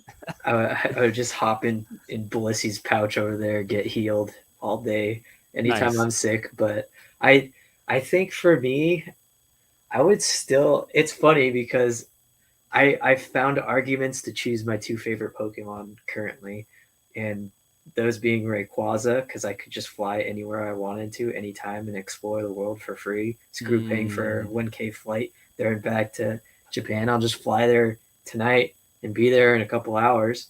And just a human being able to fly without having to pay for it or any regulations would be great. And then I thought of an argument for my second favorite Pokemon, which I don't know if a lot of people know, Snob, because he's a derpy little boy, and I love that. I love that in Pokemon. My Shuckle's up there with him, being just derpy as hell. But when they came out with Snob, he's just so squishy and cute. That would be like my little. I would have him in I don't know, like a little terrarium or something with me or something like that. Something like a gecko in that aspect, but he's like squishy and he's cold. It's hot over here in Southern California, so he's an ice type, so it'd help out there. Dog would be freaking huge. How about hold on, I just thought of the ultimate. Meowth. Oh, okay. Meowth, because it's a cat and it can use payday. Oh, money. You can get that shit all day long. He said no fighting, though, but I guess you could rob people. It's not fighting. It's not fighting. It's a move. It's a fighting move. It does damage. That's all I'm saying. It's not a non-damaging move in the game. So, but it might just be you hit somebody with it and money just drops out of them. Like, doesn't really do damage per se, but that would be interesting. Yeah. Oh man. I'll just let my fiance take the hit. Yeah. I'll just let her take. Maddie, come here. Oh man. I need a new Pokemon card. Come here. There's just so many theoretical options you can choose from with your Pokemon. But you think about it, it's like you'd want something cute and cuddly. You know what I mean? Theoretically, that would be the easiest to deal with, but at the same time, I would probably end up having to quit my job to take care of Rayquaza, and I might be happy about that. Who knows? It's a full-time position, but... Or you could just go Ash's mom, the route, the Mr. Mime, just to have a cleaning bitch at like all times. Just clean the house for me. Yeah. Oh man. There's, like I said, there's just so many options of Pokemon. Each has their own individual purpose. I guess theoretically, like I said, the joke is if you choose Garbodor, he could solve a lot of the world's problems with trash because I think he just eats trash and his mass doesn't grow. He doesn't grow, so theoretically he's disobeying one of the laws of physics. With matter cannot be created or destroyed. So you could solve some problems there. You could do some things. Every Pokemon has the world. Yeah, saving the world, Chris. Look at this. I don't know. Theoretically, you could do anything with these Pokemon. You could, if you wouldn't choose Onyx. Hey, you seen those two Pokemon trainers? The guy has the Onyx, the girl has the Cloyster. That's all I'm saying. Wouldn't choose one or the other. It's Pokemon definitely did that on purpose, as we all know. That's hilarious. Some of those cartoons, you go back and watch them, are pretty crazy. How they get away with that, I don't know, but it's kind of funny. Great question. It's just infinite possibilities. Oh man, love it. Yeah, that's good stuff. I like it. Bringing a little bit of little brevity to this chat. Well, we've been going at it strong for close to 3 hours here. Curious if there's any last minute questions from the chat, or Chris, if you wanted to just talk about anything that was top of mind before we depart. Oh man, it seems like we've only been talking for 2 minutes, Rob, because we could talk like this for hours. We have. Really? Whoops. You know, I see the little live button up there, but those numbers don't mean anything to me. I mean, dude, we've had like 4-hour Instagram calls. Oh man, I love it. I love every Yeah. single one. I love talking to people. Invading on your date night with Sienna. Oh, Cena gets mad at me because we watch anime on Trust where we share our screens together, and when she's like, "Are you on a call with somebody?" and I'm like, maybe. Maybe I'm talking to Rob for 4 hours right now. Maybe not. We were supposed to watch said anime, Reincarnated as a Slime, all these other different animes, all these things. But yeah, that's another thing we love to do together, which I wholly enjoy about my girlfriend, and she's into Pokemon and collecting as well. And maybe she's one of the worst influences. She's gotten a lot of our friends interested in collecting and down that rabbit hole of addiction. She can just get you addicted, man. She got me addicted back into Pokemon. Like I was always like watching Pokemon videos and stuff like that. But yeah, she really got me into collecting. So she's a bad influence, a good influence, but a bad influence at the same time. Dude, Pokemon's that gateway drug, man. You gotta be careful. Next thing you know, you're gonna be out on the street selling your shit. Let me get another hit. Let me get that. Yeah. Inject it straight into my veins. I can stop anytime I want. Oh man, I yeah, 100%. Oh man. So yeah, but I don't have anything else. If you want to end it, if you want to eat like a normal human being or drink water, I don't really need to do that. I'm just a robot that constantly 24/7 is on Instagram talking to people, looking for deals. Yeah. It's a good reminder, guys. I put Oki's information in the description down below. Feel free to go check out his page. He really has like a top tier collection. It's not your average Instagram page that you go on. And so if you just need some eye candy to look at, whether it's Pokemon or just seeing his beautiful face in general, feel free to go over there and check him out. Give him a follow. Super good dude. More than happy to talk with you about. You don't even have to follow or like anything. Just DM me. I'll talk to you about stuff. Ask me questions, whatever. Sometimes I middleman stuff for people in different countries. Sometimes if I'm friends with them, and sometimes I'll submit to BGS because I know BGS is annoying as hell to submit. So, but feel free to ask me any questions, and if I don't know, I'll defer to Rob. Or if I'm too busy, I'll defer to Rob, and then he'll be like, why is he telling people to come to me? I'm just as busy, if not busier. You know why. So yeah, but yeah, I will chat with anybody. I love chatting with people. It's like, again, the best thing in the hobby is talking to people, meeting new friends, talking Pokemon, talking anything. But yeah, I guess I'll let you go eat and maybe talk to your other person that lives there. It's like talk to your, I guess, your cat. That's the most important person, right? Because the person you sleep in the same bed as is not as important, obviously. I ain't gonna lie, bro. My cat is up here, in regards to my priorities. Hey, she won't watch the full 3-hour live, so it's okay.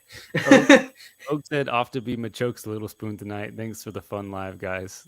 That's awesome, bro. I appreciate Oak. I appreciate everybody that's in the chat. Poke Kid. I try to stay as long as I can in these chats too. When anybody goes live, whether it be TCA Gaming and Pokenomics and Pokeknowledge and everybody, Rob and Rock and everything. I try to stay active in the community to keep up with, and definitely go check out their videos and everything. So yeah, appreciate it all. Yeah, man. Thank you so much for hanging out and bullshitting with us. Ton of fun. Again, please go check out Oki's Instagram. It's in the description. Thanks to all the people that came to hang out in the chat. You guys are freaking legends. Thank you guys so much. A lot of you guys have been here from the beginning, whether you've been popping in and out or staying the whole time. Definitely appreciate it. Anybody on the playback, if you watched it to this far, you guys are goats. Thank you guys so much. If big things coming on the channel. A lot of fun. Yeah, man, this hobby is just we love it. We're in it for the long haul. So thank you guys for coming to hang out with us, shoot the shit, kick it. Hope you guys have a wonderful night. Have a good rest of your week, and I'll catch you guys on the next one.